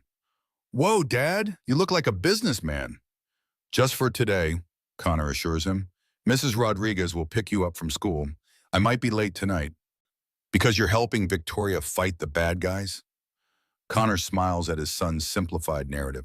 "Because we're trying to fix something that went wrong, for a lot of people, not just us." Leo nods solemnly. "Like superheroes." "Not quite that dramatic, buddy." But as Connor leaves their apartment building to meet the car Victoria arranged, he does feel a certain gravity to the day ahead. Something fundamental will change, regardless of the outcome. The sleek town car delivers him to Mount Sinai, where medical staff help Victoria into the vehicle. She wears a perfectly tailored business suit despite her injuries, her hair and makeup impeccable. The armor of Victoria Sterling. "You clean up nicely," she comments as the car pulls away from the hospital. "You're doing," Connor gestures to the suit, "though I feel like I'm in costume." "Welcome to corporate America," Victoria says dryly. "We're all in costume most of the time." During the drive to Sterling headquarters, Victoria briefs Connor on the meeting's format, the board members' personalities, the strategy they'll employ. Connor listens carefully, though doubt creeps in about his role in this high-stakes corporate theater. What if they simply refuse to listen? I'm still just a former janitor to them. Victoria's expression softens briefly. "You're not just anything, Connor. You're the evidence of Margaret's unethical behavior. And more importantly, you're someone who reminds me why this fight matters." As the Sterling building comes into view, Victoria straightens her posture despite obvious pain, the CEO mask sliding into place. Connor watches the transformation with new understanding, not a rejection of authenticity, but a necessary tool for the environment she navigates. "Ready?" she asks as the car stops at the executive entrance. Connor nods, surprising himself with his answer. "Ready." The Sterling Corporation boardroom falls silent as Victoria enters, leaning slightly on a cane, but otherwise projecting complete command. The shock on the board members' faces quickly gives way to murmurs as Connor follows behind her. Margaret Ashworth, standing at the head of the table mid-presentation, freezes momentarily before recovering. "Victoria, we had no idea you'd be discharged so soon. What a pleasant surprise." "I'm sure," Victoria replies coolly, taking her position at the table's head, effectively displacing Margaret. "As CEO, I wouldn't miss such an important meeting, especially when I see unauthorized changes to foundation programs on the agenda." Thomas Reynolds, the board chairman, clears his throat uncomfortably. "Victoria, while we're certainly pleased to see your recovery progressing, the doctors informed us you'd be unavailable for at least another week." "Misinformation seems to be a recurring theme lately," Victoria says, nodding toward Connor. "You all remember Connor Mitchell." The board members shift uneasily, several avoiding eye contact. "Ms. Sterling," Margaret interjects, "this is a closed board meeting. Mr. Mitchell has no standing to attend." "On the contrary," Victoria opens a folder David prepared. "Mr. Mitchell is here as a witness to corporate ethics violations that the board should be immediately concerned about." She distributes copies of emails documenting Margaret's blacklisting campaign. These communications, sent using Sterling Corporation resources and on company time, constitute a deliberate effort to destroy a former employee's career prospects through false statements about his character and performance. The board members review the documents with increasing discomfort. Margaret's face hardens. "This is a gross invasion of privacy. Monitoring my communications is standard procedure for executive-level correspondence," Victoria completes smoothly. "As you well know, Margaret, all Sterling executives sign acknowledgement of communication monitoring in our contracts." Thomas Reynolds frowns at the emails. "Margaret, these communications appear to go well beyond standard non-rehire notifications." "I was protecting the company's interests," Margaret insists. "After Ms. Sterling demonstrated concerning personal involvement with maintenance staff, risk management was appropriate." Victoria remains calm. Was it also risk management to implement unauthorized cuts to foundation programs during my medical leave? Or to prepare a case for my removal based on manufactured concerns about my leadership? She distributes another set of documents. Margaret's internal communications with board allies, systematically undermining Victoria's position. Connor observes the corporate chess match with fascination. Victoria maneuvers with precision, neither raising her voice nor showing the anger he knows she feels. This is her element, not the sterile penthouse or the lonely executive office, but the strategic deployment of power for a purpose she believes in. Margaret's composure begins to crack. These selective documents present a distorted picture. My concerns about Victoria's judgment are valid. Her emotional attachment to the foundation has consistently overridden shareholder interests. Is that your assessment of our education initiatives, Margaret? Victoria asks. That they're merely my emotional attachment rather than strategic community investment? Before Margaret can respond, Victoria continues. Perhaps we should hear from someone directly affected by both the foundation's work and Margaret's actions. She turns to Connor. Mr. Mitchell, would you share your perspective with the board? Connor feels 12 pairs of eyes turn to him. Executives who probably earn his annual salary in a week, who see maintenance staff as interchangeable budget items. He clears his throat, finding his voice. My son Leo received a scholarship through the Sterling Foundation's Music Education Initiative. That opportunity changed his life, gave him access to training we could never afford otherwise. Connor meets the gaze of each board member in turn. When I was terminated from Sterling Corporation, I accepted it as a business decision. What I couldn't understand was why every maintenance position in Manhattan suddenly became unavailable to me. He gestures to the emails. Now I know. Ms. Ashworth didn't just end my employment here. She systematically destroyed my ability to work anywhere in this city. Not because of performance issues, my reviews were excellent, but because of my friendship with Victoria. The board shifts uncomfortably as Connor continues. I'm not here asking for my job back. I'm here because the same person who destroyed my career is now dismantling programs that help thousands of children like my son. Children who deserve opportunities regardless of their parents' income or position. Margaret scoffs. This emotional appeal doesn't address the financial reality. The foundation's expanded budget diverts potential dividends from shareholders. Thomas Reynolds turns to Victoria. She does raise a valid concern, Victoria. The foundation's budget has increased substantially under your leadership. Victoria nods. And so have our tax benefits, community goodwill, and recruitment advantages.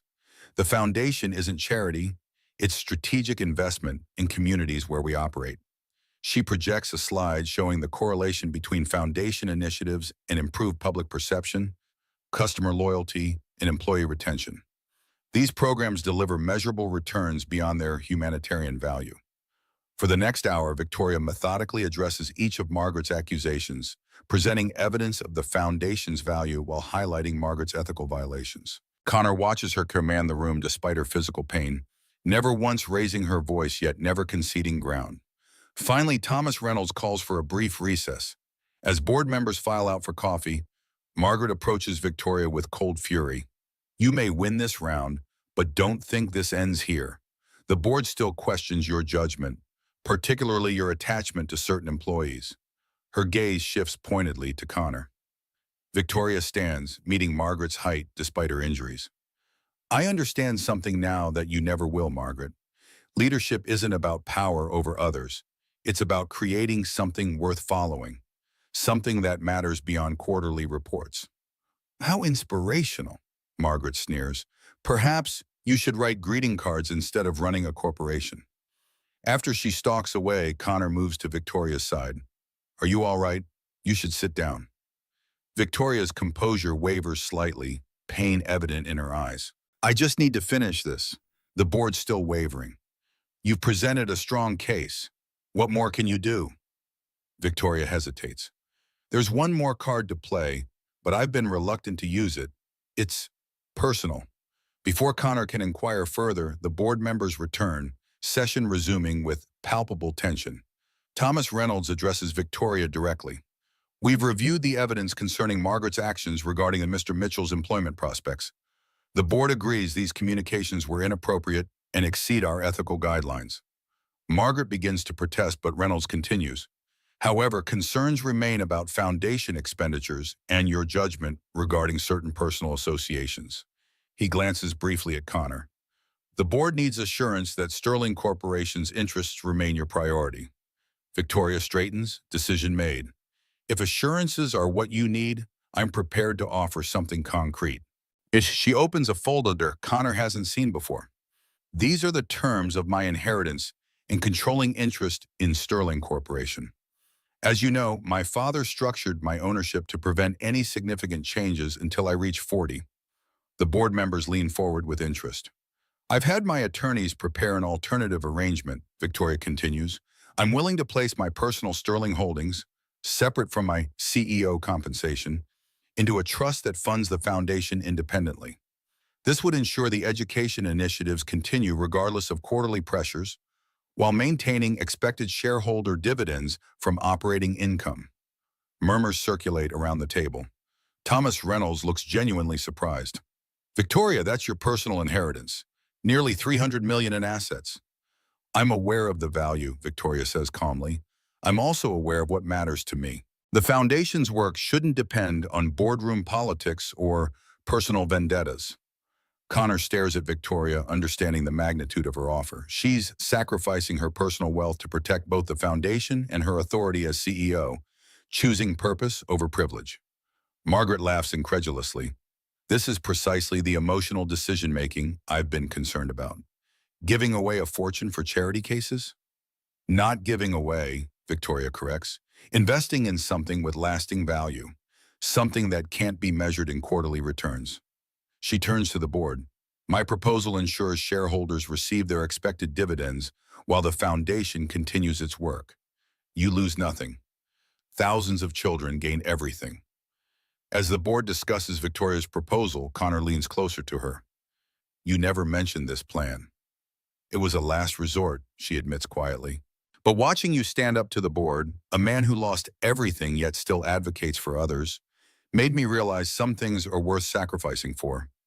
The board chairman calls for order. We need time to review this proposal with legal counsel. In the meantime, regarding Ms. Ashworth's actions, Thomas Reynolds fixes Margaret with a stern look. The board finds your unauthorized communications regarding Mr. Mitchell and your unilateral changes to foundation programs during Ms. Sterling's absence to be serious ethical violations. Will require your immediate resignation. Margaret's face flushes with anger. You can't be serious. After everything I've done for this company, your severance terms will be generous, Reynolds continues impassively. But your position is untenable given these revelations. As security arrives to escort Margaret from the building, she turns to Victoria with undisguised hatred. You'll regret this, both of you.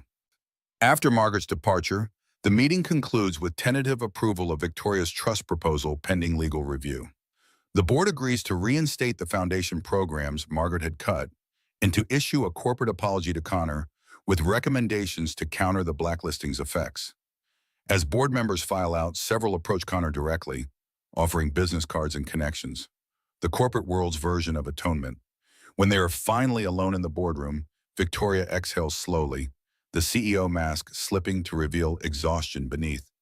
Well, that was incredible, Connor finishes. You were incredible. Victoria smiles faintly. We were incredible. I couldn't have done this without you. You offered your entire inheritance, Victoria. That was all you. It's just money, she says, though they both know it represents more. Her independence from the Sterling legacy, her freedom to choose her own path.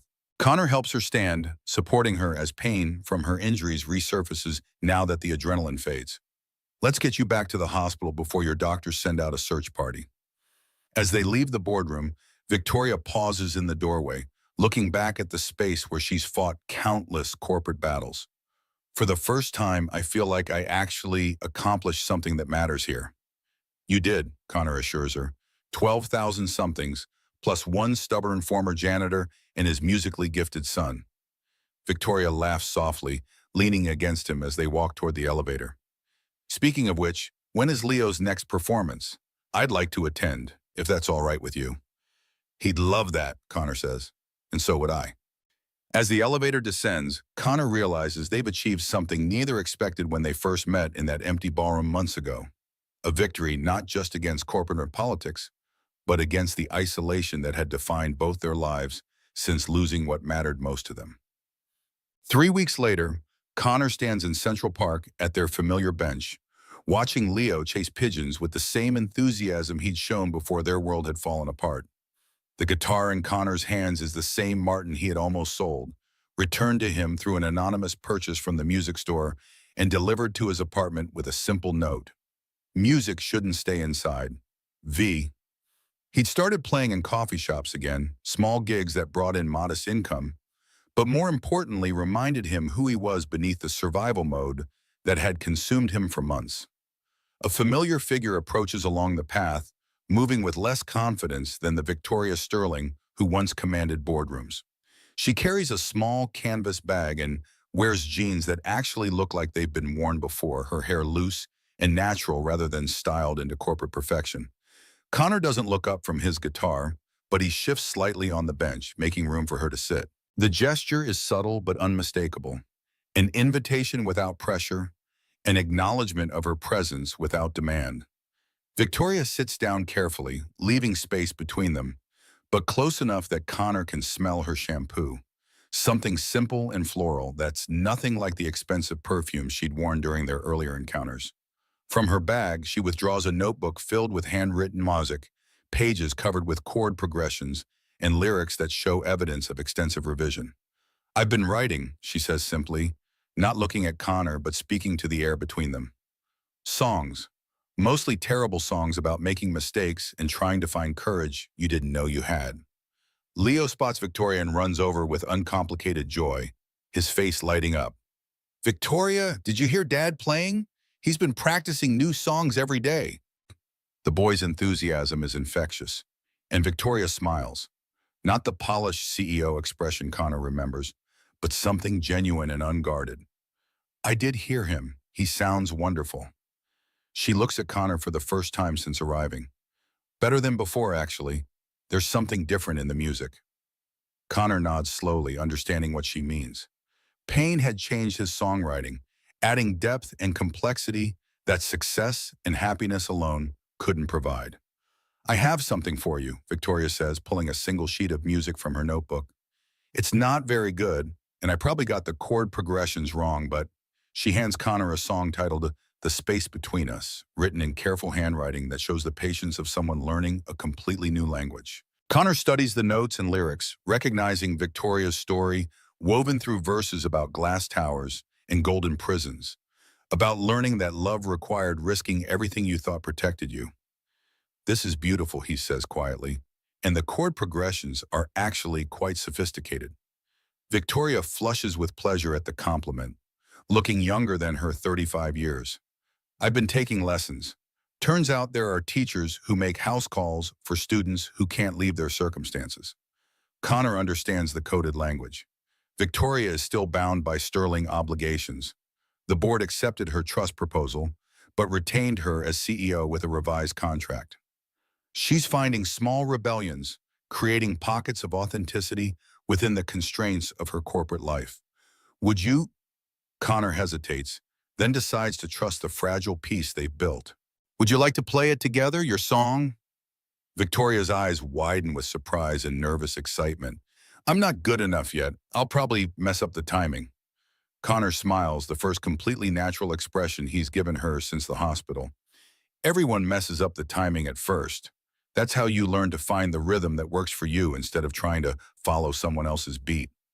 They spend the next hour working through Victoria's song, Connor playing the primary melody, while Victoria attempts the simpler chord progressions she'd written. She was right about messing up the timing, but Connor is patient, counting beats aloud and adjusting his own playing to accommodate her learning pace. Leo provides enthusiastic, if not entirely accurate, percussion by clapping along, his joy infectious enough to make both adults laugh when Victoria's fingers fumble particularly badly on a chord change. As the afternoon light begins to fade, Victoria packs her notebook away with the careful attention of someone who's learned to treasure small, precious things. "I have to go," she says, but without the urgency that had always marked her departures during their earlier friendship. Board meeting at 7. We're discussing the expansion of the educational foundation. Connor nods, understanding that her obligations haven't disappeared, but that she's finding ways to use her position for purposes that feel meaningful rather than just profitable. Victoria, Connor says as she stands to leave. She turns back, eyebrows raised in question. Same time next week, if you want to keep working on the song. The invitation is casual but carries weight they both recognize. Victoria's smile is soft and genuine. I'd like that, if you're sure you don't mind teaching a very slow student. Connor looks at Leo, who is still chasing pigeons with endless optimism, then back at Victoria. Everyone deserves a chance to make music, he says, especially people who've never been allowed to try. Victoria walks away through the golden afternoon light, her steps lighter than they've been in months. Connor watches her go, then looks down at the song she's written. The lyrics speak of distances that couldn't be measured in miles, of learning to build bridges across differences that seemed impossible to span. It isn't a love song in any traditional sense, but something perhaps more valuable, a song about two people learning to see each other clearly, despite the barriers that circumstances had built between them. As Connor plays through Victoria's melody one more time, Leo settles beside him on the bench, resting his head against his father's shoulder with the casual affection that makes everything else worthwhile. "Dad, do you like Victoria?" the boy asks with characteristic directness. Connor considers the question seriously, watching the spot where Victoria disappeared around a bend in the path. "I think I'm learning to," he answers honestly. "Sometimes the best things take time to understand properly." The music drifts across the park as evening approaches, a simple melody that speaks of second chances and the courage required to remain open to possibility even after experiencing profound disappointment. It isn't a perfect song, and it wouldn't change the world, but it's honest in a way that feels rare and valuable. Connor plays until the last light fades, then packs his guitar and walks home with Leo, carrying the Victoria's music and the quiet hope that some bridges, once built, could bear the weight of two people brave enough to meet in the middle. In the distance, the Sterling Corporation building rises into the Manhattan sky like a monument to power and ambition. But somewhere within its glass and steel walls, a woman sits writing songs about finding her voice. And for the first time in her adult life, the building feels less like a prison and more like a place where she's learning to be. 6 months later, autumn paints Central Park in fiery hues of orange and gold. Victoria sits at her desk reviewing quarterly reports, pausing occasionally to glance at the framed photo now displayed prominently beside her computer. Leo's first performance at the Manhattan School of Music, the boy beaming with his guitar while Connor stands proudly beside him. Victoria herself appears in the background, slightly blurred but unmistakably present. Her assistant knocks lightly. "Miss Sterling, the Foundation Committee is ready in Conference Room A." "Thank you, Jessica."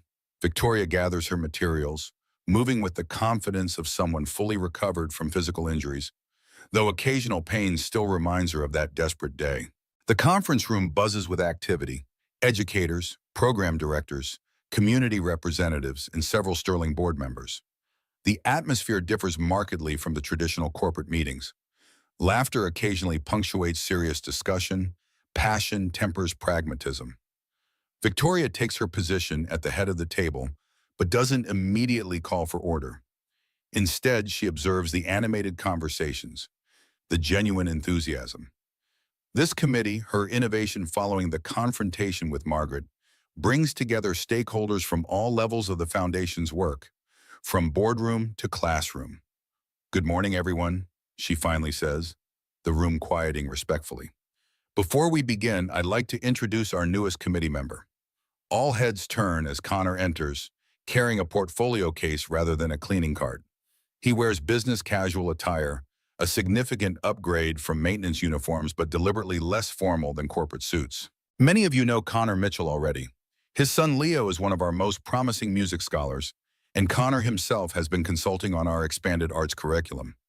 Connor nods to the group, taking the empty seat Victoria has saved beside her own, a symbolic positioning not lost on the board members present. "Today," Victoria continues, "I'm pleased to announce Connor will be joining us permanently as the Foundation's new Community Outreach Director, developing programs that connect our educational initiatives with local arts organizations." Applause follows the announcement. Connor accepts congratulations with quiet dignity, though Victoria notices the slight flush of his neck, still uncomfortable in the spotlight after years of working invisibly in the background. Connor brings a unique perspective, Victoria explains. He understands both the parents' and artists' viewpoints, and his experience with diverse communities throughout Manhattan will help us reach students who might otherwise miss these opportunities. The meeting proceeds efficiently, Victoria guiding discussions with practiced skill while ensuring every voice receives consideration. Connor contributes thoughtfully when appropriate, his insights clearly valued by the committee. When the meeting concludes, Victoria and Connor remain as others file out, the comfortable silence between them a testament to months of rebuilt trust. Community Outreach Director, Connor says, shaking his head slightly. Still feels strange to have an actual office in this building. Having second thoughts? Victoria asks, organizing her notes. No, just adjusting to the view from this side of the glass walls. He studies her profile. How about you? Any regrets about restructuring the foundation? Victoria considers the question seriously. The board still questions my excessive philanthropic focus. Thomas reminded me just yesterday that we're a corporation, not a charity. And what did you tell him? A smile plays at Victoria's lips. That sustainable community investment yields better long-term returns than quarterly profit maximization. You spoke corporate to him, Connor laughs. It's still the language they understand best. Victoria stands, gathering her materials. Speaking of language, Leo's showcase is tonight, right? Connor nods. 7 o'clock. He's been practicing that new piece religiously. The one he wrote himself? Yes, he's keeping it secret. Won't even play it for me. Says it needs to be a surprise. Victoria checks her schedule on her tablet. I've cleared my evening. I'll meet you there. We'd like that, Connor says simply. As they walk toward the elevator, employees nod respectfully to Victoria while also acknowledging Connor. A subtle but significant change from the invisibility of his maintenance days. Inside the elevator, Victoria presses the button for the executive floor while Connor selects the lobby. Lunch meeting? Victoria inquires. Coffee shop interview, actually. The Times is doing a feature on musicians who found second careers. Victoria raises an eyebrow. You didn't mention that. Connor shrugs lightly.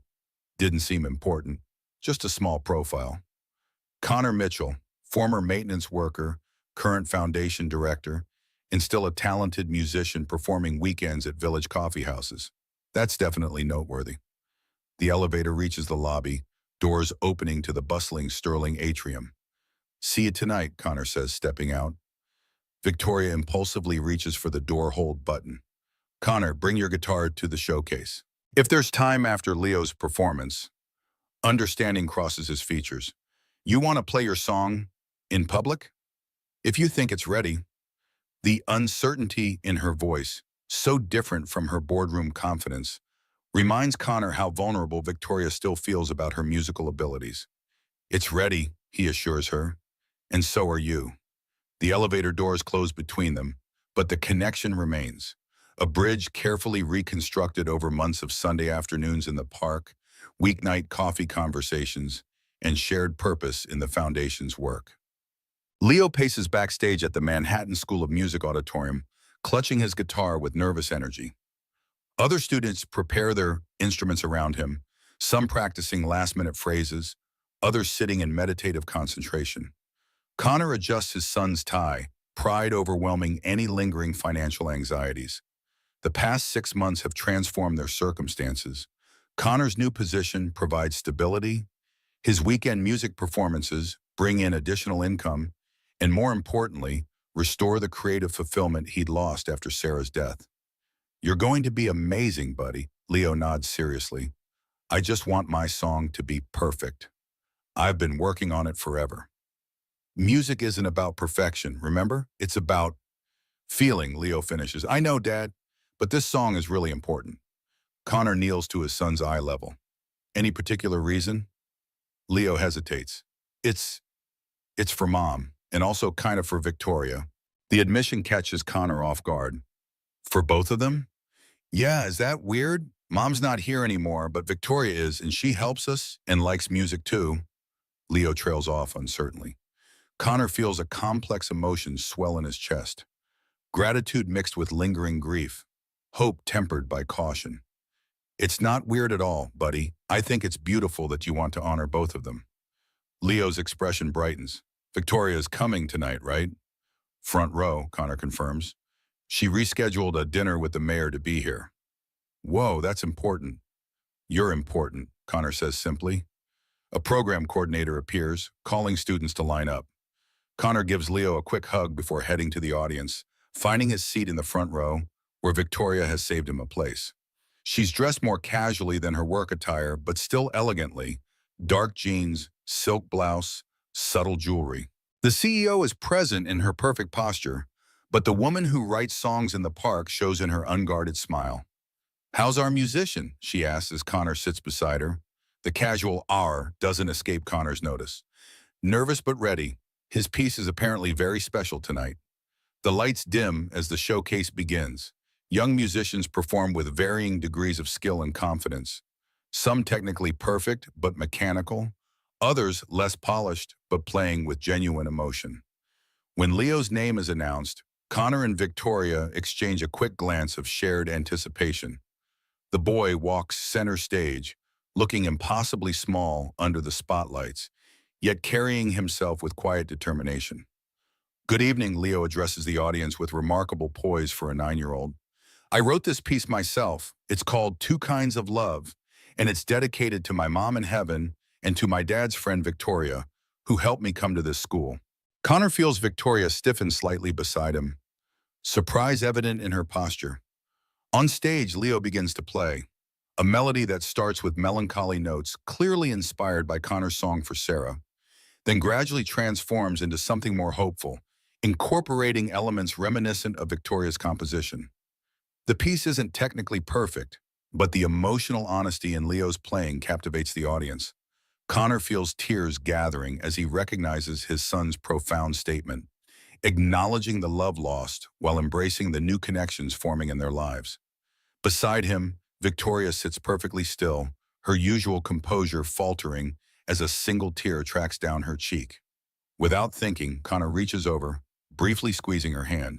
She returns the pressure, neither looking away from Leo's performance, but both anchoring each other through the emotional moment. When Leo finishes, the audience erupts in applause. The boy bows with a gap-toothed smile that's pure 9-year-old joy, his earlier nervousness forgotten in the success of his musical message. After the showcase concludes, they find Leo in the reception area, surrounded by teachers and fellow students offering congratulations. Dad, Victoria, did you like it? Leo breaks away, rushing toward them. Connor lifts his son in a proud embrace.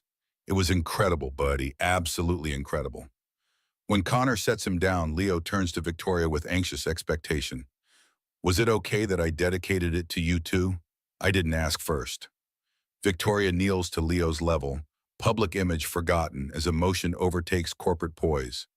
It was the greatest honor anyone has ever given me, she says, voice thick with sincerity. Thank you, Leo. The boy beams, then notices the guitar case Connor carries. Are you guys going to play too? Victoria glances at Connor questioningly. There's an empty practice room down the hall, Connor suggests. If you're still up for it, Victoria nods, unexpected determination replacing her usual hesitation about performing. I think, after Leo's courage, I can manage a simple song. They find a small practice room with a piano and several chairs. Leo sits cross-legged on the floor, excited to be the audience for a change. Connor removes his guitar, tuning it quickly while Victoria takes a steadying breath. Ready? Connor asks. As I'll ever be. Connor begins the introduction to Victoria's song, the melody they've practiced for months in the park. Victoria joins with surprising confidence, her voice soft but steady as she sings lyrics about glass towers and invisible walls, about finding authentic connection in unexpected places. Leo watches with rapt attention, witnessing a side of Victoria Sterling the corporate world never sees. Vulnerable, creative, genuinely present in the moment, rather than calculating 3 steps ahead. When they finish, Leo applauds enthusiastically. That was awesome, Victoria. I didn't know you could sing. Neither did I, really, she admits with a laugh. This is all very new to me. Dad says it's never too late to find your music. Victoria meets Connor's eyes over the boy's head. Your dad is very wise. As they gather their belongings to leave, Leo yawns widely, the excitement of the evening catching up with him. Someone needs bedtime, Connor observes. Can Victoria come for ice cream first? Leo asks. We always get ice cream after performances. Connor looks to Victoria, who checks her watch. I think ice cream can be arranged, as long as it's quick. Growing musicians need their sleep. Outside the school, autumn wind whips fallen leaves around their feet as they walk toward the nearby ice cream parlor. Leo skips ahead, energy momentarily renewed by the promise of dessert. Thank you for coming tonight, Connor says quietly. It meant everything to him. I wouldn't have missed it. Victoria watches Leo's exuberant progress. His piece was, I don't have words, casually. He surprised me too. I knew he was working on something special, but I had no idea he was processing all of that. Victoria hesitates. Is it uncomfortable for you that he included me in something so personal? Connor considers the question carefully. 6 months ago, maybe, but now, he shakes his head. Leo sees the truth more clearly than adults sometimes. He understands that hearts can expand without betraying what came before. The implication hangs between them, neither quite ready to address it directly, but both increasingly aware of the connection that has developed beyond friendship. At the ice cream shop, Leo devours a sundae while describing every detail of the showcase from his perspective. Connor and Victoria listen attentively, occasionally exchanging glances of shared amusement at his enthusiasm. As they prepare to leave, Leo suddenly asks, Victoria, do you have to go home right away? Could you come over instead? I want to show you my new music books. Victoria looks to Connor, not wanting to overstep. They've maintained careful boundaries, park meetings, public performances, foundation work, but haven't crossed into each other's private spaces since the early guitar lessons in Victoria's penthouse. It's getting late, buddy, Connor says gently. Victoria probably has work tomorrow. Actually, Victoria interjects, I don't have any early meetings. If it's not an imposition, the invitation hangs unfinished, both adults recognizing a potential turning point. We'd love to have you, Connor decides. Our place isn't exactly a penthouse, though. Victoria smiles. After seeing where you work, it seems only fair you see where I live. Connor's apartment in Washington Heights presents a stark contrast to Victoria's sterile penthouse.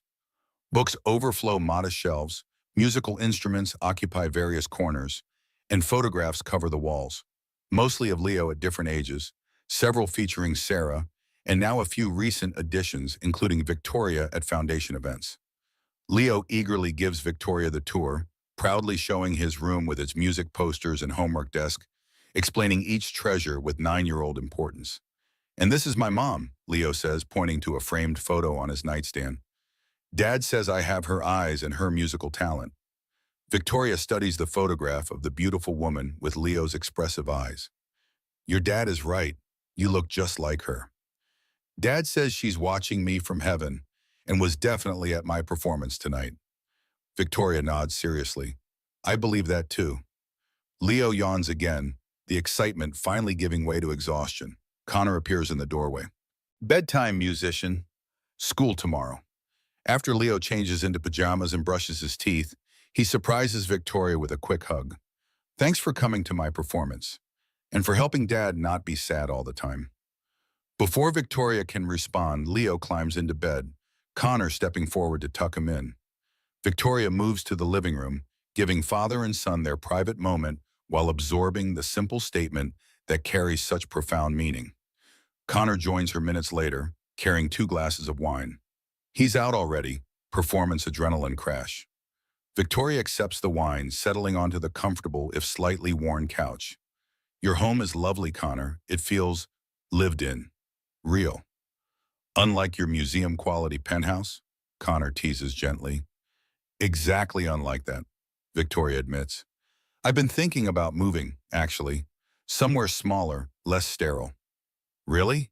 Giving up the Upper East Side view? Victoria traces the rim of her glass thoughtfully. The view was always more impressive than meaningful. I think I'd prefer fewer square feet with more actual living. Connor observes her carefully, noting how naturally she fits into his modest living room. Victoria Sterling, CEO, looking completely at ease on a second-hand couch in Washington Heights. Leo's song tonight, Victoria says after a comfortable silence. It made me realize something, and what's that? Children understand that love isn't finite. Adults overcomplicate everything with guilt and categories and propriety. She meets his eyes directly. Leo simply sees people who care about each other and wonders why that isn't enough. Connor sets his wine down, turning to face her fully. And what do you see, Victoria? I see a man who taught me that authenticity isn't weakness, who helped me find my voice, literally and figuratively. Her voice grows softer. I see someone I've been falling in love with for months, but have been too afraid to acknowledge. And the admission hangs between them. Victoria's corporate confidence nowhere to be found in this moment of complete vulnerability. Connor reaches for her hand, his calloused fingers entwining with her manicured ones. I see a woman who chose 12,000 children over her own interests, who sacrificed her inheritance to protect something meaningful, who writes songs about bridges between worlds because she's brave enough to cross them. He moves closer, the distance between CEO and maintenance worker, between privilege and struggle, between past losses and future possibilities gradually disappearing. Sarah will always be Leo's mother, Connor says quietly. Nothing changes that. But my heart didn't stop when hers did. It just took the right person to remind it how to beat properly again. Victoria's other hand rises to his face, tracing the lines that grief and resilience have etched there. Are we really doing this? The janitor and the CEO? Former janitor, Connor corrects with a smile. Current musician and foundation director. Still a significant leap across social boundaries. Maybe those boundaries only existed because people didn't question them. Connor's hand covers hers against his cheek. Or maybe we're just two people who found each other when we both needed someone who could really see us. The kiss when it comes feels inevitable, not a beginning so much as an acknowledgement of what has been developing through coffee machine conversations, park bench guitar lessons, corporate confrontations, and shared purpose in creating opportunities for children like Leo. When they part, Victoria's usual perfect composure has vanished, replaced by something far more valuable. Authentic emotion, unfiltered by corporate expectations or family legacy. I should go, she whispers, though she makes no move to leave. Early foundation meeting tomorrow. I know. I'll be there too. Remember? Victoria laughs softly. That's still strange to me, having you in the boardroom instead of cleaning it after hours. Life takes unexpected turns. Connor brushes a strand of hair from her face, like CEOs learning guitar and janitors becoming directors. And two people from completely different worlds finding common ground in music and purpose. Connor walks Victoria to the door, neither rushing the moment. Will you come to Leo's next performance? Try to stop me, Victoria answers, though I think we should probably talk to him about this development. He's already figured it out, Connor says. That song wasn't subtle. Victoria smiles, the expression reaching her eyes in a way it rarely did when they first met. Smart kid. Like his mother, Connor says, then adds, she would have liked you, you know. Sarah appreciated authentic people who said what they meant. And the statement, acknowledging his past while embracing the present, brings unexpected tears to Victoria's eyes. Thank you for that. It means more than you know. Their goodbye kiss is gentle, promising rather than demanding, both recognizing that whatever grows between them deserves the patient cultivation they have given their friendship over these months. See you tomorrow, Community Outreach Director, Victoria says as she steps into the hallway. Until tomorrow, CEO. After she leaves, Connor returns to the living room, picking up his guitar almost unconsciously. The melody that emerges combines elements of the song he wrote for Sarah with fragments of Victoria's composition and echoes of Leo's performance, past, present, and future woven together in harmonies that acknowledge loss while celebrating renewal. 4 months later, a crowd gathers in the newly renovated Sterling Community Music Center, the Foundation's latest initiative providing performance space and instruction for children throughout Manhattan. The converted warehouse in Washington Heights represents Victoria's vision of bringing arts education directly into communities rather than requiring students to travel to elite institutions. Behind the stage curtain, Victoria paces nervously, stopping occasionally to peer through the gap at the assembled audience. Foundation donors, board members, students and families from the music programs, local community leaders. Connor approaches with 2 cups of tea, handing one to Victoria. Nervous? Terrified, she admits, accepting the tea gratefully. I've given speeches to thousands of people without blinking. But performing music is completely different, Connor finishes. It's showing your authentic self instead of your professional persona. Exactly. Victoria sips the tea, drawing comfort from its warmth. What if I mess up? The board members are all out there. Then you'll recover and continue, like you've done with everything else this year. Connor squeezes her shoulder reassuringly. Besides, the CEO playing music with the community outreach director perfectly demonstrates the center's mission of breaking down barriers through arts. Victoria laughs softly. When did you get so good at corporate messaging? I've learned from the best. He checks his watch. 5 minutes. Is Leo ready? Warming up in the side room. He's not nervous at all, of course. 9-year-olds have no concept of reputation risk. The stage manager signals their places. Connor takes Victoria's hand briefly. Remember, it's not about perfection. It's about feeling, Victoria nods. I know. The curtain rises to reveal a simple stage setting. 3 chairs, microphones, and subtle lighting. Connor leads the way, followed by Victoria and Leo, all carrying their instruments to appreciative applause. Connor steps to the microphone. Welcome to the opening celebration of the Sterling Community Music Center. I'm Connor Mitchell, Community Outreach Director for the Sterling Foundation, and these are my favorite musicians, my son Leo and Victoria Sterling. More applause follows as they take their seats. Victoria's eyes scan the audience. Board members in the front row, Thomas Reynolds watching with bemused curiosity, community families filling most seats, and in the back, a surprise. Victoria's parents recently returned from Europe and attending their daughter's performance against all family tradition. Tonight, we'd like to share something special, Connor continues. A collaborative piece that represents the center's mission of bringing people together through music. We call it The Space Between Us. The music begins with Connor's skilled guitar introduction, Leo joining with perfectly timed accompaniment. When Victoria begins to play, her technique isn't flawless, but her emotional commitment to the piece shines through every note. The song tells their story, lyrics about barriers between worlds, about finding authentic connection in unexpected places, about building bridges strong enough to carry the weight of different lives meeting in the middle. Victoria's voice gains confidence as the piece progresses, her earlier nervousness transformed into expressive performance. In the audience, board members exchange surprised glances at this unfamiliar version of their CEO. Thomas Reynolds leans toward another director, whispering something that makes them both nod thoughtfully. Victoria's parents watch with uncharacteristic emotion, perhaps seeing their daughter clearly for the first time in decades.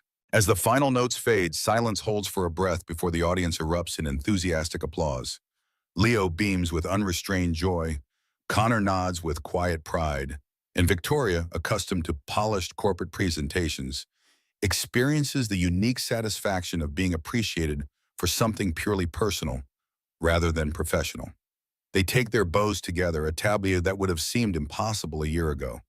The CEO, the former janitor, and the boy whose music brought them together across every barrier of class and circumstance. After the performance, the reception buzzes with conversation and congratulations. Victoria moves between groups with practiced social skill, but Connor notices the difference. She's present in these interactions, genuinely engaged rather than performing expected duties. Thomas Reynolds approaches, champagne flute in hand. Quite a performance, Victoria. I had no idea you were musical. A recent development, she acknowledges, like many things this year. The board has noticed those developments, Thomas says carefully. Your leadership has evolved. Is that approval I hear, Thomas? Let's call it reassessment. The foundation metrics are impressive. Community engagement up 40%, corporate image significantly improved, employee retention strengthened. He sips his champagne. And you seem actually happy. It's disconcerting, but not unpleasant. Victoria laughs genuinely. I'll take that as a compliment. As intended. Thomas glances toward Connor, who stands across the room talking with Leo and several music students. Your personal relationship with Mitchell is personal, Victoria interrupts firmly. I was going to say, your relationship demonstrates the Foundation's core values of connecting across traditional boundaries. Thomas raises an eyebrow. The board may be traditional, Victoria, but we're not blind to effective leadership, whatever form it takes. As Thomas moves away, Victoria's parents approach cautiously. Her father, Edward Sterling, retains the commanding presence that dominated Victoria's childhood, though age has softened some of his sharpness. Her mother, Elizabeth, displays the perfect poise that Victoria inherited but has gradually been unlearning. Victoria, her father begins formally, your performance was unexpected. Victoria braces herself for criticism. I'm aware it wasn't technically perfect. It wasn't about technical perfection, her mother interjects with surprising gentleness. It was authentic, something I don't believe we ever encouraged in you. Victoria stares at her mother, uncharacteristically speechless. The foundation transformation that her father continues, the community focus, even your, he glances toward Connor, personal associations. They represent significant departures from Sterling traditions. Yes, Victoria acknowledges, straightening her posture instinctively. They do. One Edward Sterling studies his daughter with new consideration. Perhaps some traditions deserve reconsideration. The Sterling legacy should evolve, not merely perpetuate. The statement, as close to approval as her father has ever offered for choices that deviated from his expectations, catches Victoria completely off guard. We're returning to Europe tomorrow, her mother adds. But perhaps when we're next in New York, you might introduce us properly to your friend and his son. I'd like that, Victoria manages, emotions threatening her careful composure. As her parents move away, Connor approaches, having observed the interaction from a distance. Everything okay? Victoria takes a moment to collect herself. My father just tacitly approved of my life choices. I'm not entirely sure how to process that. Connor smiles. Family evolution, like everything else this year. They're interrupted by Leo, rushing over with excitement. Dad, Victoria, Miss Phillips says I can perform a solo at the spring concert. Can we tell Mom? The question, so naturally including all three significant figures in his life, reinforces how organically their unusual family has developed. Of course, Connor says, we'll visit her grave this weekend. Victoria adds, and we can write her a letter about everything you've accomplished. I think she'd like that. Leo nods seriously. She'd be happy about the music center too. Dad says she always wanted more kids to have music opportunities. She was very wise, Victoria says softly. As Leo runs off to rejoin his friends, Connor and Victoria find a quiet moment amid the celebration, observing the diverse gathering that represents their collaborative vision. Wealthy donors conversing with community families, board members engaged with students, barriers dissolving through shared purpose. We actually did it, Victoria marvels. Changed the system, at least a little bit.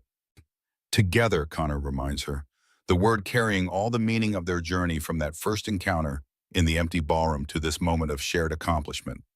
Victoria's hand finds his, corporate propriety forgotten as she allows herself this public acknowledgement of their personal connection. I own a building and 60 floors of power, she says, echoing words from their earliest conversations, but I never had someone to call when darkness fell. Until you. And I had lost my music until you helped me find it again, Connor responds. Some bridges, once built, are strong enough to transform both sides.